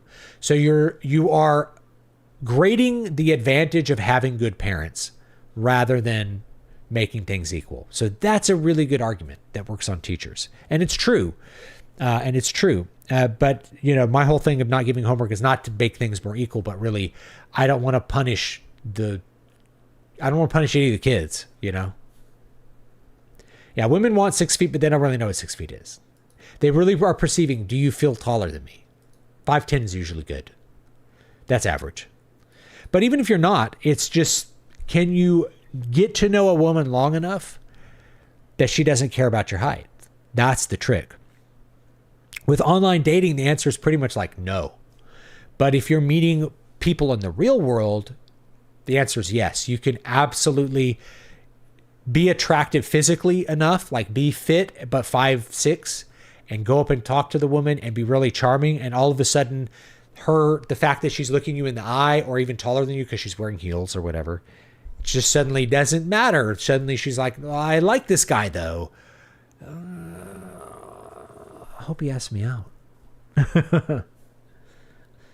Private lessons isn't really worth it unless you have student retention, but that's based on parents and location too. I've kept the same 25 plus students. That's what makes it great. Yeah. Wait, I'm doing it wrong. I'm supposed to put 6 foot on my dating profile if I'm 5'10"? Yes. Women. Okay. Let's talk about the lie war, because this is part of filters. Everyone understands there's a filter you got to get through. So everyone lies all the time as a result. And so the thing is, you have to plan for the fact that everyone assumes that everyone's lying. So if everyone assumes everyone's lying, you have to lie too. And you have to lie in specific ways. I'm going to give you I guess, it's like, should I lie? Okay. If they assume you're lying, it's kind of like playing poker. It's part of the game. Part of the game is bluffing. So you're bluffing. People know you are. If you write 6'10", she's going to know you're 5'10". If you write 5'10", she's going to think you're 5'6". Not from my mouth. I've seen women say this. Whereas I'm 6'2", I can just put 6'2". I can just put that there. I'm not dating, but I'm tall, so I can just put my height. And if you're 6'6", then you have to actually be 6'6", just letting you know. If you're really tall, you have to actually be that height. Because if you put down 6'6" on your profile and you come in and you're 6 feet tall, she'll be like, you're not 6'6". I wanted a tall guy with a big schlong. You're just like kind of tall. I can't count on you packing it in the trousers with your 6 foot tall self. Okay. That's what you put. For your income, you always put gross, right? If someone's asked your income somewhere, you're always going to put gross. It's the same thing, right? You're 6 foot in the right light with the right shoes, so you're just 6 foot tall in your dating profile, right? Women, if they have to list their weight, they're going to drop 15 pounds off their weight, right? It's a sliding scale. If they're 115, they'll put 110. If they're 110, they'll just put 110. If they're 125, they'll say 120. If they're 140, they're going to say 125. If they're 180, they're going to say 165. There's 15 pounds. Once you get past like 130, she's dropping 15 pounds off her weight anytime that she has to give her weight, which she's never going to give. You know that those pictures aren't real. You know that those are like really filtered. You know that if you think she might be on the heavy side, she's going to be heavier, right? Just know it. Just accept it and be like, okay, her profile says 135. She's 150 pounds. She's going to be on the chubby side. No big deal. Just know what you're dating. Most men aren't going to care about that, by the way. They're going to be fine with it. Yeah, so you should put 6 foot tall. Yeah. My wife is 4'11" and I'm 5'10". She thinks I'm tall. If you're under 6 foot, fellas, the cheat code is to find a short girl. Short stack girlfriend. Get yourself a short stack. But 5'10" is not short. That's average height. That's middle of the bell curve. That means half of the people are shorter than 5'10". So you're in the middle of the bell curve. Half of those people are going to be shorter than you. 5'10" is not short. That's right in the middle. I think globally it's even shorter. It's like 5'9". So I remember your reviews of Disney Star Wars back then. Crazy people tried to get you fired from your job. Yeah, it was really weird. It was like the internet opened up to me in a new way. Reinvented military pensions is probably the correct word. The Romans had military pensions and it may go further back. Military pensions caused a lot of conflict, including civil wars in Rome. You can read about that, some of the problems in the 2nd century with like settling Roman soldiers and paying pensions and things. It caused a couple of civil wars, I would think. The Marian reforms from Marius, the Gracchi. There's a great book on this that I read. It's called The Storm Before the Storm. You can check that out. I straight up paid other kids to do my homework. That's what they did back when I was in college. How do you think the basketball players kept their 2.5 grade point average? You had people getting paid to do their essays. Beautiful. Drop the glass. It's okay. It's okay. I spilled a little liquid on one of my books, but hey, you could buy it. It's called Afterglow, Generation Y. Actually, there is a story on dating in here. It's called Swipe Right. I don't think I ever recorded audio for it, though. It's called Swipe Right.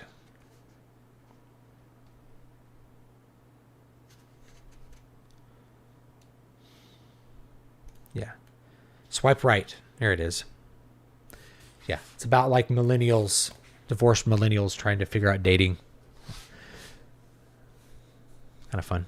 6 foot with the right shoes. Last pass, I didn't think about that. Literally have the lift shoes. Good call out. Yeah. You're 6 foot in the right shoes, the right light. You're 6 foot relative to the right people. Whose feet are you measuring by? I'm 6 of your feet. I'm 6 of my own feet. There you go. Which 6 feet are you? Thank you for the super chat. Yeah.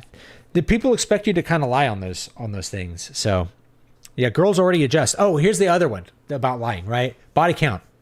Okay. I think this was from like American Pie too, which is like, whatever she says, multiply it by 3. And that's her real body count. And whatever he says, divide it by 3. And that's the real amount. Now, men don't usually care about telling women this, but like, yeah, that's what they will. Women want a guy with sexual experience for whatever reason. This is a truism more people need to learn, is that sexual compatibility is made, not found. No one likes to hear that. They like to be like, well, I just have to explore. Some things can't be fixed. Some things can't be fixed, but a lot of things, it's how you figure out how to interact with that person. Yeah. So if she says her body count is 10, it's actually 30. And if he says he's slept with 30 women, chances are he slept with 10 or 5 or maybe 2. Right. So the lies go in different directions. It's just knowledge, right? And so but you're like, I've only ever been with one man. It's like, then you just say 0 or just say 1. You can be honest, but if you've been with 3, you should say 1. And as a woman, you should never mention that you've ever had a one-night stand. Just don't ever say it. Don't ever say what you did. You got to get deeper into the relationship before you guys can be honest with that. So you should not be upfront with that, especially when you meet. And I don't know if you should ever be honest with it, to be honest. I don't know. I can't say that it's ever advantageous to be honest about stuff like that. But you shouldn't have one-night stands. And if you did, you probably shouldn't talk about it until, you feel really secure talking about it.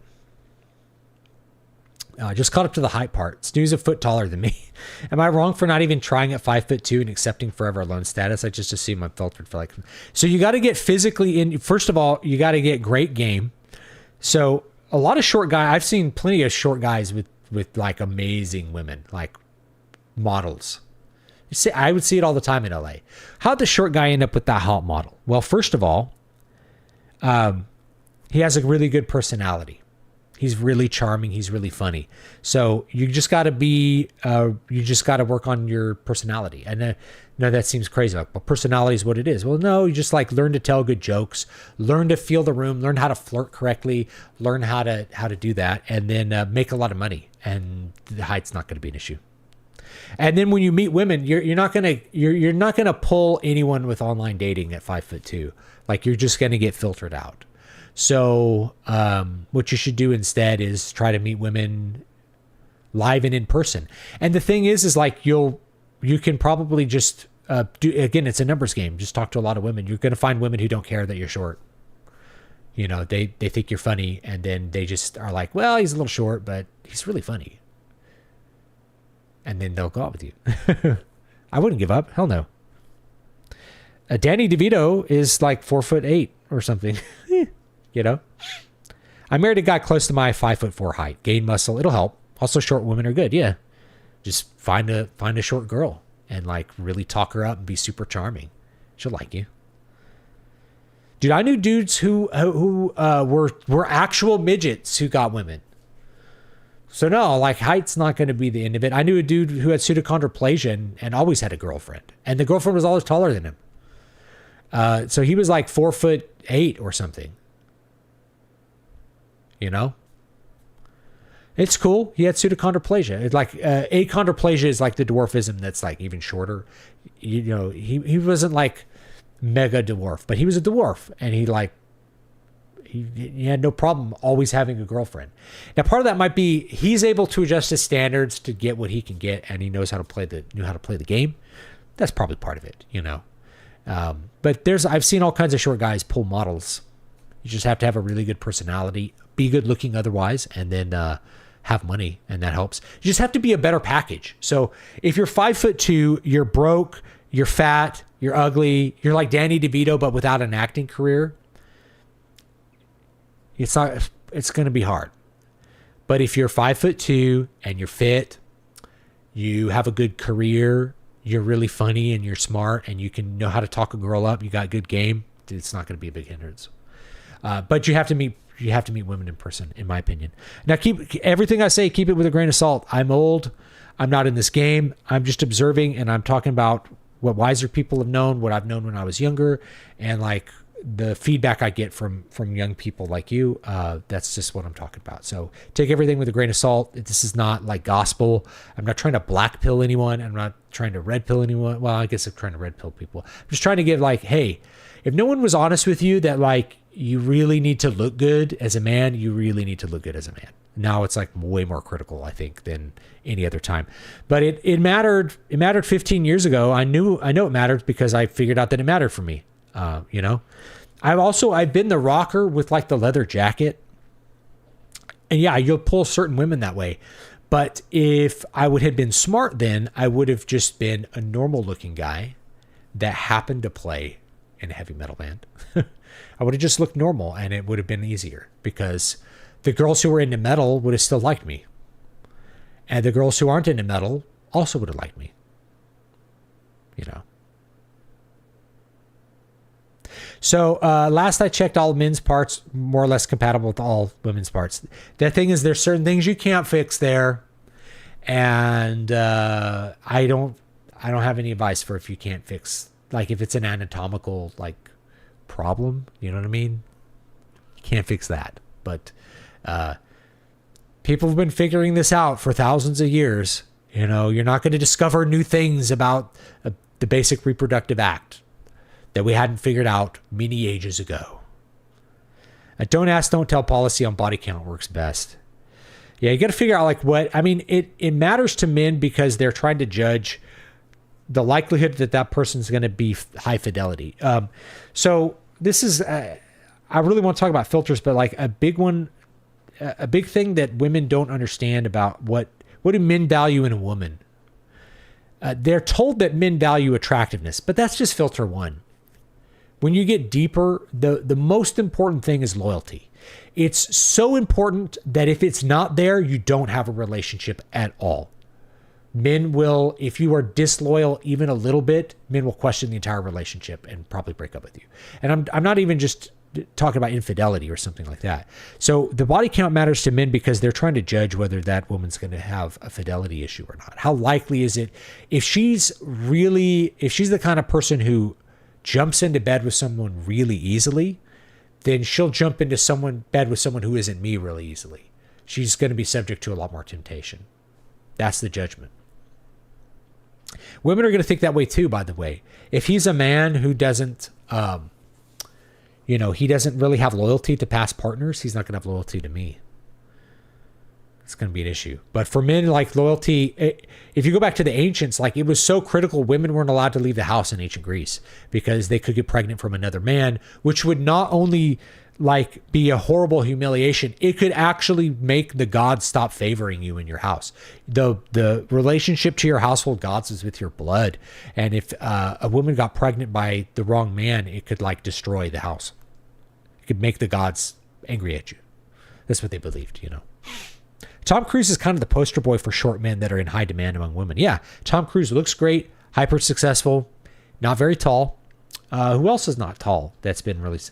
But like actors, I feel like actors automatically, you can't really count on them because they are hyper successful. So the hyper successful stuff, when you're super successful, all the other stuff matters less. But for normal people, you have to get through that first filter, which is attractiveness. You know. I'm old-fashioned enough to hear the compatibility and think, did they accidentally end up in a relationship with the wrong gender? The parts will fit, yeah. And as far as enjoying the act, like that's something that you have to work on with an individual. Like I know that's not going to sell Cosmo magazines. Cosmo wants you to read their article on like the best way to perform some sex act. I'm sorry, but like that's just not what creates sexual satisfaction in men. If there's any women that are wondering like, how do I keep a man satisfied? It's mostly quantity. It's mostly availability. It's not like special skills. So Cosmo wants you to think that there's some special way to do it. No, it's just regular. That's what's going to matter more, a lot more to men than anything else that you're going to do. You know, if you start looking into like, why did he cheat? It's like, it usually ends up being like they had a dead bedroom. In other words, she wasn't sexually available. And then so he broke down and started doing stuff outside the marriage. You know what I mean? Or possibly vice versa. It's much rarer the opposite, but usually for women, it's like an emotional affair. Like they're not emotionally gratified, and so they stop being attracted to their husband, and then they start looking outside, you know. I value virtue in a woman: loyalty, compassion, nurturing with children. So if you don't have loyalty, the others don't matter. If you don't have loyalty, the others don't matter. Loyalty is the first and most important one. After loyalty comes anything else. You know, if you have a disloyal woman that is like nurturing with children, then she's still worthless because she's disloyal. They aren't even your kids.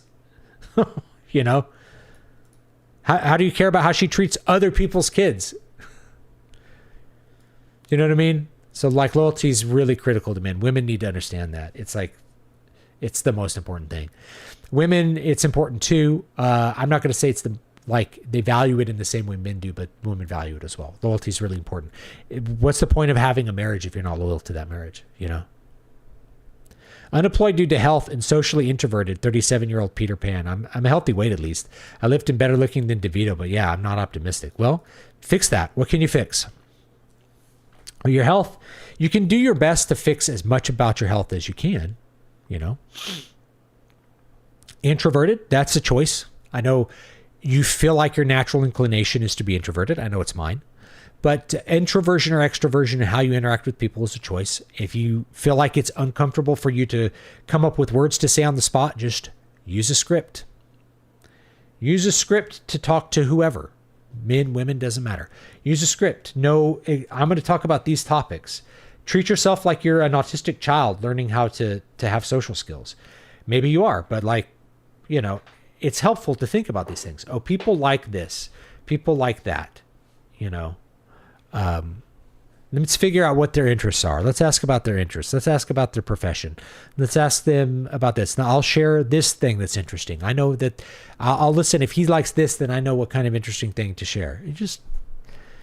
You figure that out. You can, being introverted or extroverted, you have a large degree of control over it. Scott Adams has a book called Reframe Your Brain that has a lot of stuff that might be helpful to you. So check out that book.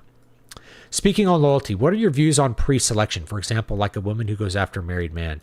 I think that that's wrong. I wouldn't recommend anyone do that. Here's why. So if you're a woman going after a married man, people have talked about this. Like women are attracted to married men because someone else has chosen him. So they've already pre-selected that mate, that's a high quality mate. So I'm going to poach him, mate poaching. You're never going to feel secure in that relationship because you poached him, which means he can be poached.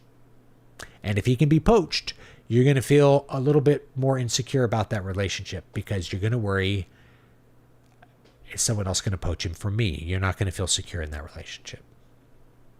You know?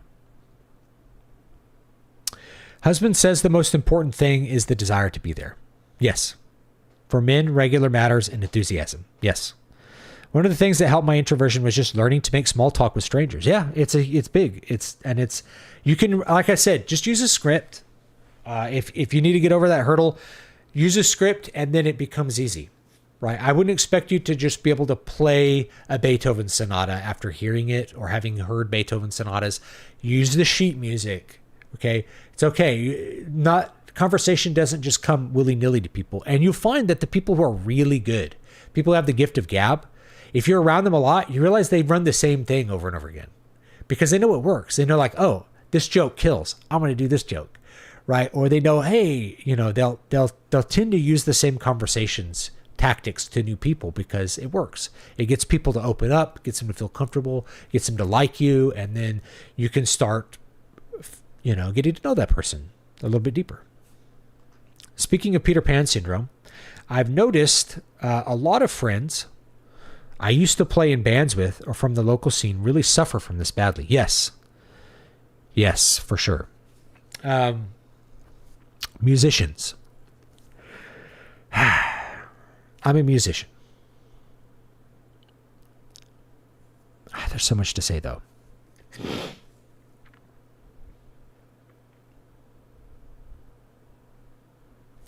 Why do musicians get afflicted with this so much?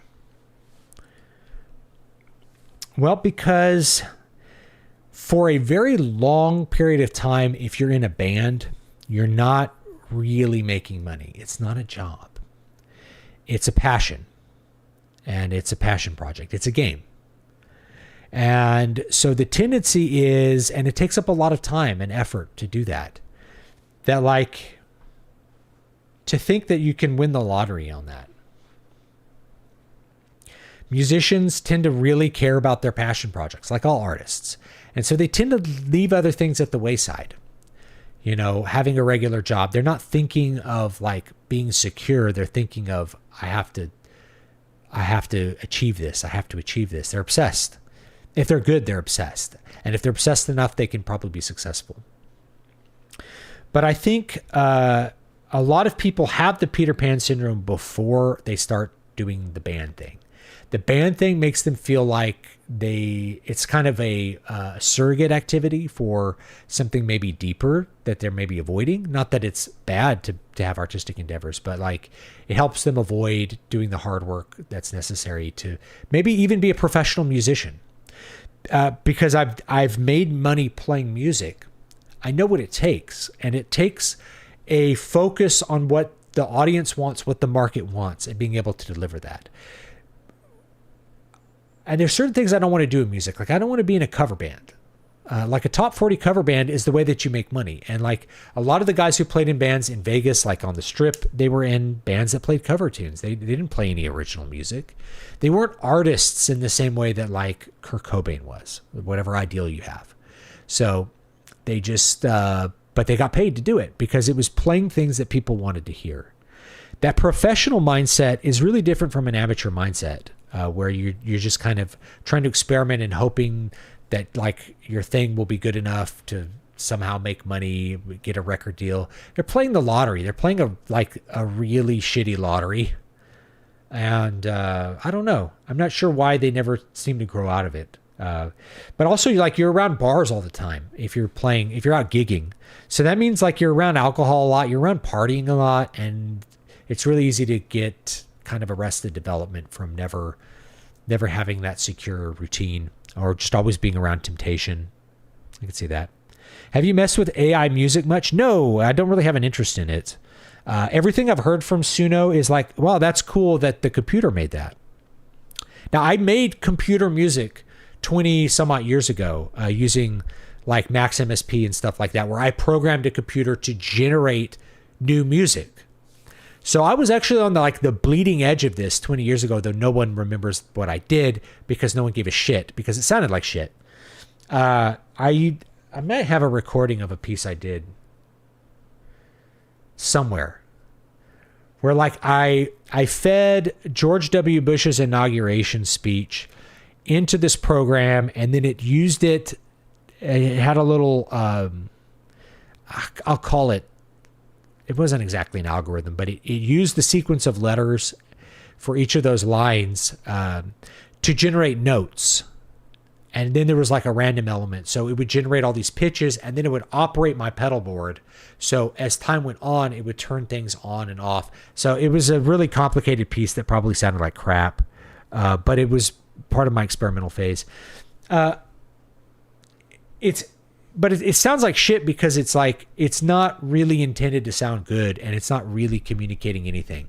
It's just there to be an experimental piece. So when I hear Suno stuff, I'm like, oh yeah, this sounds really good for like what a computer would do, but it's nothing I have never heard a piece that I thought I would just listen to that came out of Suno, other than maybe like some joke music, like, funny parody songs or funny songs where like, it's like making fun of country or something like that. It's like, here's this AI country song that went #1. I'm like, I think country is garbage. So like, I'm not surprised, but it's also, I've never heard anything from AI that I would ever actually care to listen to. I have a little more advanced taste than AI country music, or I've heard a lot of AI lo-fi. The YouTube got just really saturated. I think it destroyed the lo-fi genre. I think lo-fi is dead because AI killed it. Because you can just make infinity of these little boring lo-fi tracks. But I remember I had a playlist on, and I was like, this sounds bad. It sounds really boring and just not, something's missing. And I was like, oh, it's AI. Oh, it makes sense, because it doesn't sound horrible, but it just sounds boring. So I haven't heard any AI music that I would ever just want to listen to. So that makes it sound like there's no reason for me to really use AI. And in fact, what I do is the opposite. So let me link my channel. Did I link my channel? The music that you hear is from my music channel. It's all performed live. I do it live. So the whole point is like, to do the opposite. It's all live now, right? What we need to do, our proper response to AI is not, well, how do I use AI to cheat people into thinking that I actually perform music? How do I fool people? That's always the line with AI bros, is like, you can't tell the difference between AI and the real thing. It's like, so the point is to fucking deceive people. All right, you're a fucking liar. That's all you are. The whole point, like, and I'm going to sell you a course on how to prompt your way to an AI book. You're just a fucking liar. You're just selling people the idea that they can lie their way into money. If you lie to people, you could get money out of them. Well, great. I could lie to them with other scams too. You're just a fucking scammer at that point. If you're just saying, here's a book that I generated with an AI, you'd be like, oh, okay. Well, I don't really feel like reading that because you're not going to express anything to me. So, but maybe someone else might find it entertaining. How many people would buy that book if it said very clearly on the cover, AI? Would it be fewer? The answer is yes, it's fewer. It's why you hide that fact. It's why you hide the fact that you didn't write it, because people they instinctively are like, this isn't an artistic product anymore. Unless it's something really silly. Like when the AI tried to write a Harry Potter book and it came out really funny. Like, it's just a funny thing. But it's not like a thing that you read for enjoyment on its own. It doesn't have merit. So if that's how I feel about it, what we should do is instead respond with jazz. Everything should be jazz. We need jazz writing. I've done jazz writing. You see me, I wrote several books live. Let me link a book that I wrote live. It actually has an AI cover, which is fun to think about. Sorcerer's Blood. I wrote this book live, and I showed everybody live how to publish it. And you can read it too. I'm going to publish the one that I wrote live this year, probably for spring. I'll have a crowdfund for that book. So that one's coming down the line. It's coming down the line. Okay. It's coming down the line. Yeah. What's the difference between a Peter Pan phase musician and one who has moved on that's still being a musician? I don't know. Probably like being correctly goal-oriented is what I would say. Once I figured out, it's why I don't play with other musicians really anymore, is that nobody was really goal-oriented in the way I was. I was in like one or two bands that were heavily goal-oriented, and they were great experiences. And it ruined me for everything else. People are like, hey, let's hang out and jam and see what happens. No. What are we doing? Where is it going? Where's our arrival point? How are we getting there? How are we going to pay for it? How are we going to make money? Oh, I didn't think of that. I just thought we would hang out and like cool art would come out of it. That's fine when you're 18, 19, 20, and that's an amazing and a wonderful phase to be in. But when you get to be an adult, you start caring about, I I have limited time this week and on this earth, and I need to spend it having things move towards a goal. Actually, I cover this in the book, Keys to Prolific Creativity. Let me link this book. I'll just give you a link for it, okay? So I cover it in the creativity book. You need to be goal oriented, like how to be goal and how to align goals and processes correctly. That's really the key here. So there's the book. Buy that book, okay? Buy that book. So yeah, I'd say the difference is I have a goal. So if you want to support me on Patreon, please do. I'm telling you, my current focus right now is on a major solo guitar work to be performed live. It's actually going to be on archtop guitar, not classical for this one, because I really want to have a whole feeling of like you need to move away from the idea of the Spanish guitar is where we arrived at for what classical guitar is and should be and should sound like and be performed. And I'm going to be playing on my archtop. Okay, so that's the goal there. And I could probably do a little demo. I'm almost out of time. To like demo some of that song. Grab my acoustic and demo it, and I think my acoustic's in drop C. It'll sound cool in drop C, actually. So yeah, that's the difference. You got to be goal oriented. You're moving towards your goal, and then it's not work, but it's fun. You're still having fun, but you're achieving your goals, which is the big thing. And you don't have to be like super successful as long as you're getting towards that goal and really doing something that you think is worthwhile for putting out in the world. You can upload your own work in progress tracks and have it cover it. Pretty interesting how it could fill in gaps and help you if you get creatively stuck on a track. Yeah, I don't usually get creatively stuck on anything that I'm interested in hearing like what a machine would do. But it's maybe that's a cool tool for some people. Might be a fun idea. Like, oh, what would this sound like with an orchestra track in the back? And you can get like maybe a quick demo of that. There's ideas there, but it's just like I could see there's certain kinds of AI tools in music I would use. Like if I could have a really good sounding orchestra, not write the notes for me, but like play the notes that I wrote, that would be good. It's really hard to find good orchestra patches. You know what I mean? Would you be interested in reviewing the movie Fanboys 2008? I watched it recently. It's highly relevant to the topics you talk about. I think I saw it, but I don't remember it. I think I watched it. I think me and Matt watched it like a long time ago, but I just don't remember it. It's a comedy, right? I think it's a comedy. Suno is fun sometimes for me to play with as a non-musician. Great for shit posts. And it also seeing if I can actually write lyrics that sound good. Yeah. Max MSP isn't AI, fortunately. You built the score and the server executed it like a musician. You still intentionally placed parameters for a desired result. Yes. But I had random elements in it. I did have aleatoric elements in it, which kept it fun.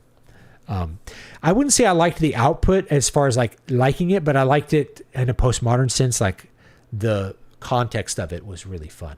It was fun context. Rick Beato made a video about the AI country song that supposedly went to #1. It turns out that it was only #1 in digital sales, which isn't anywhere close to #1 on the real country music charts. All right, good to know. But to me, I'm not surprised that a AI country song could do well because country music is really repetitive and boring. It all sounds really similar. It has very similar presentations, very similar sounds, very similar chord sets, chord progressions, ways that you play. It's very narrow in its expressive potential. That's why I don't really like to listen to it. I made myself listen to country for like a week or two years ago because I'm like, I've just ignored country. I need to know what's up with country. Mainstream country is what I'm talking about. I'm not talking about like the really hip shit you might hear in Nashville. I'm talking about the mainstream stuff that you hear on the radio. It actually drove me crazy after a while because it's clear channel, so you hear the same 5 songs every hour. After I heard this song about a woman having breast cancer, and it was just like, I think I'm done with country for a while, guys. I don't think I could deal with this. We're not shredding Telecaster licks up here. It's every song sounds the same. It's about the same shit. It's just really boring for me. Have you heard of the Traveling Wilburys? Yes. It's a band made up of Bob Dylan, George Harrison, Jeff Lynne, Roy Orbison, and Tom Petty. They released 2 albums. Yes. I've listened to the Traveling Wilburys. They're pretty good. Black and White Night by Roy Orbison is another cool album to listen to. It's got Bruce Springsteen on it. A bunch of people. AI is a toy. I think it could be, I think you could use it as a tool, but I think most people they're not looking to use it to as a tool or as a way to fill things in or save labor. What they're always using it to do is to just replace intent, replace thought, replace creativity for generative AI. That's what people are looking to do. I think AI can be a great tool for crunching data, for figuring stuff out, for getting a quick gist of what's going on. I think there's lots of uses for large language models. But for the creative stuff, it's always used to just avoid doing creative work. You know, we saw that with the George R. R. Martin debacle. The artist used AI to just avoid painting. He didn't use AI to like color it. He didn't use AI to like fill in the background. He just shat some AI prompts out came some images. He turned them in and got paid. I presume, I suspect. He allegedly did this. I allege that he did this. I don't know for sure, but it looked exactly like everything that you would get out of an AI. It didn't look like a human made it at all. Fanboys is a comedy, but also has a serious side. It's about a group of nerds going on a road trip in 1998 to break into Skywalker Ranch to their friend to see Phantom Menace before he dies. Okay, yes, I saw this movie. I just don't really remember it. I like old country like Waylon Jennings. The new stuff is all Bud Lights and Daisy Dukes. Yeah. Did you ever see that viral YouTube video called 6 Country Mashups? It proves your point on country music. Yes, I did. I saw this. I shared this with my friend Daryl, who's a drummer.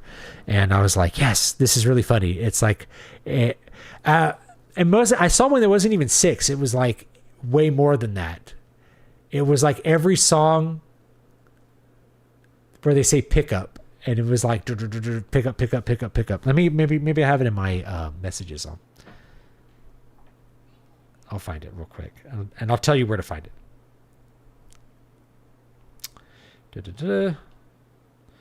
Daryl.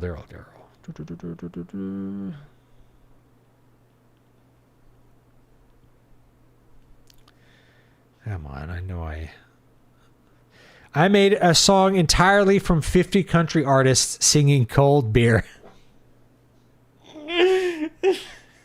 Let me find this real quick, okay?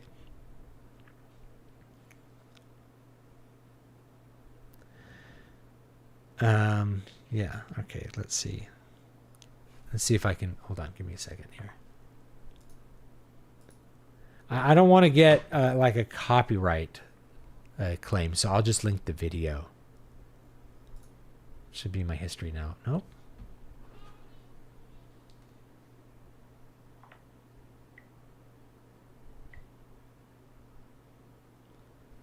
Let's see. There it is. Okay. I'll come and grab that and share it into the chat.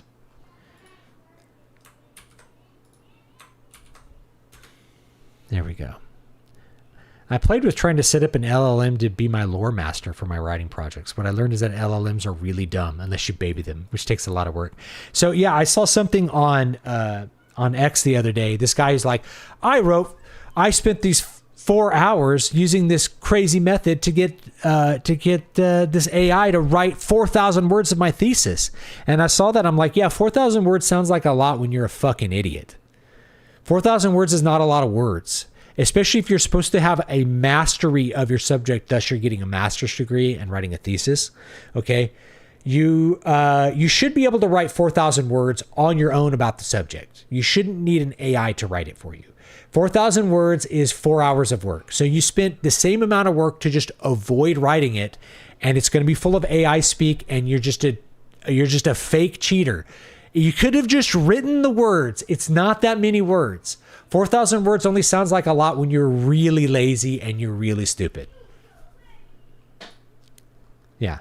Or you got the link. It's really funny. Cold beer. I hate country, but when I was in Nashville for a work trip recently, I was blown away by every band I saw. That Nashville stuff is good, but you don't hear it on the radio. Those teletones were screaming in those drop tunings. Yeah. I got my Telecaster's in a drop tuning right now. That chicken picking stuff. There's still some good country, but it's mostly obscure. Some songs from the rockabilly band, the Millwinders, are good. Yeah. I like that older stuff too. It's just, I'm talking about like mainstream country. It's just so leveled, you know. I vibe coded an entire web app for work using LLMs. It took 2 months. It is a ton of work. Very unsatisfying too. No ownership over the code. And it was extremely buggy. Most of the work was putting the entire code back into it and telling the chatbot to fix it. That was a funny tweet by you. Yeah. Like, it's the AI Dunning-Kruger effect. It's like when you're stupid and you can't write on a subject, 4,000 words seems like a lot. I routinely wrote 10,000 word papers in one night and got A+ on them.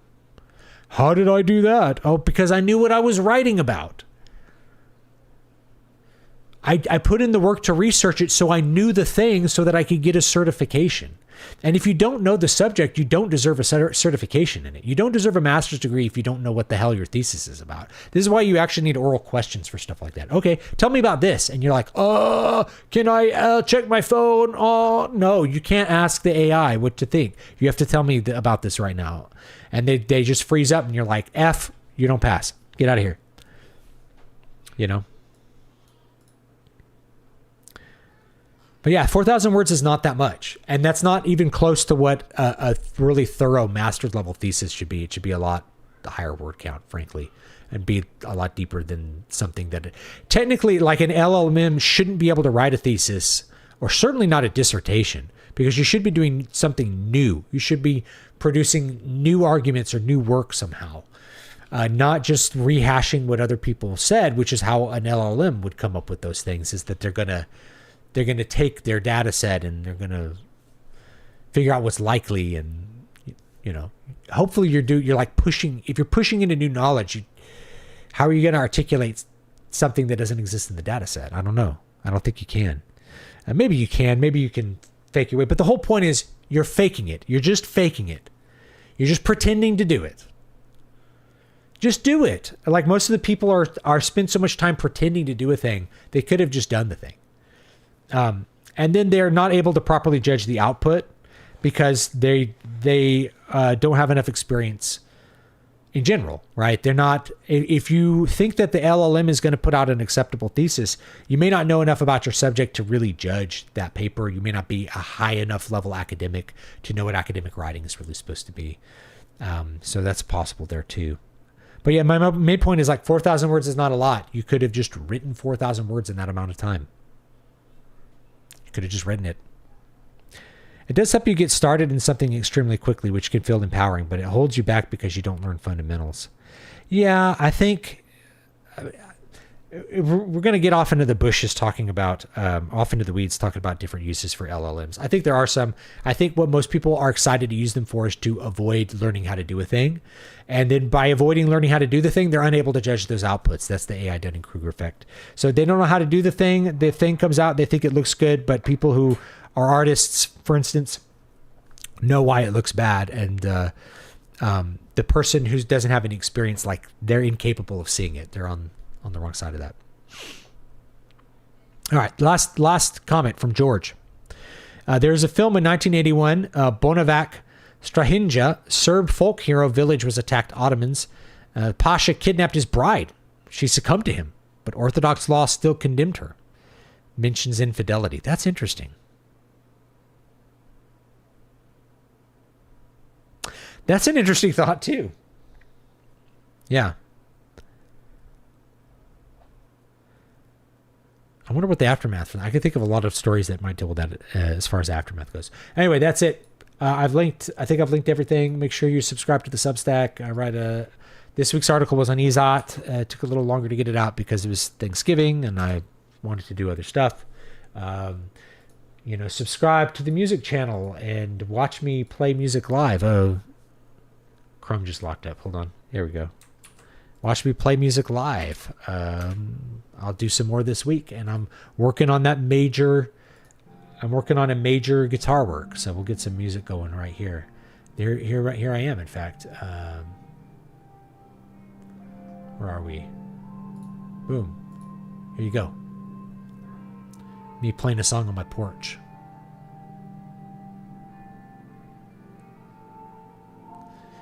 Smooth 60 frames per second. I like recording in 60 FPS. Okay, there you go. It's me actually performing live.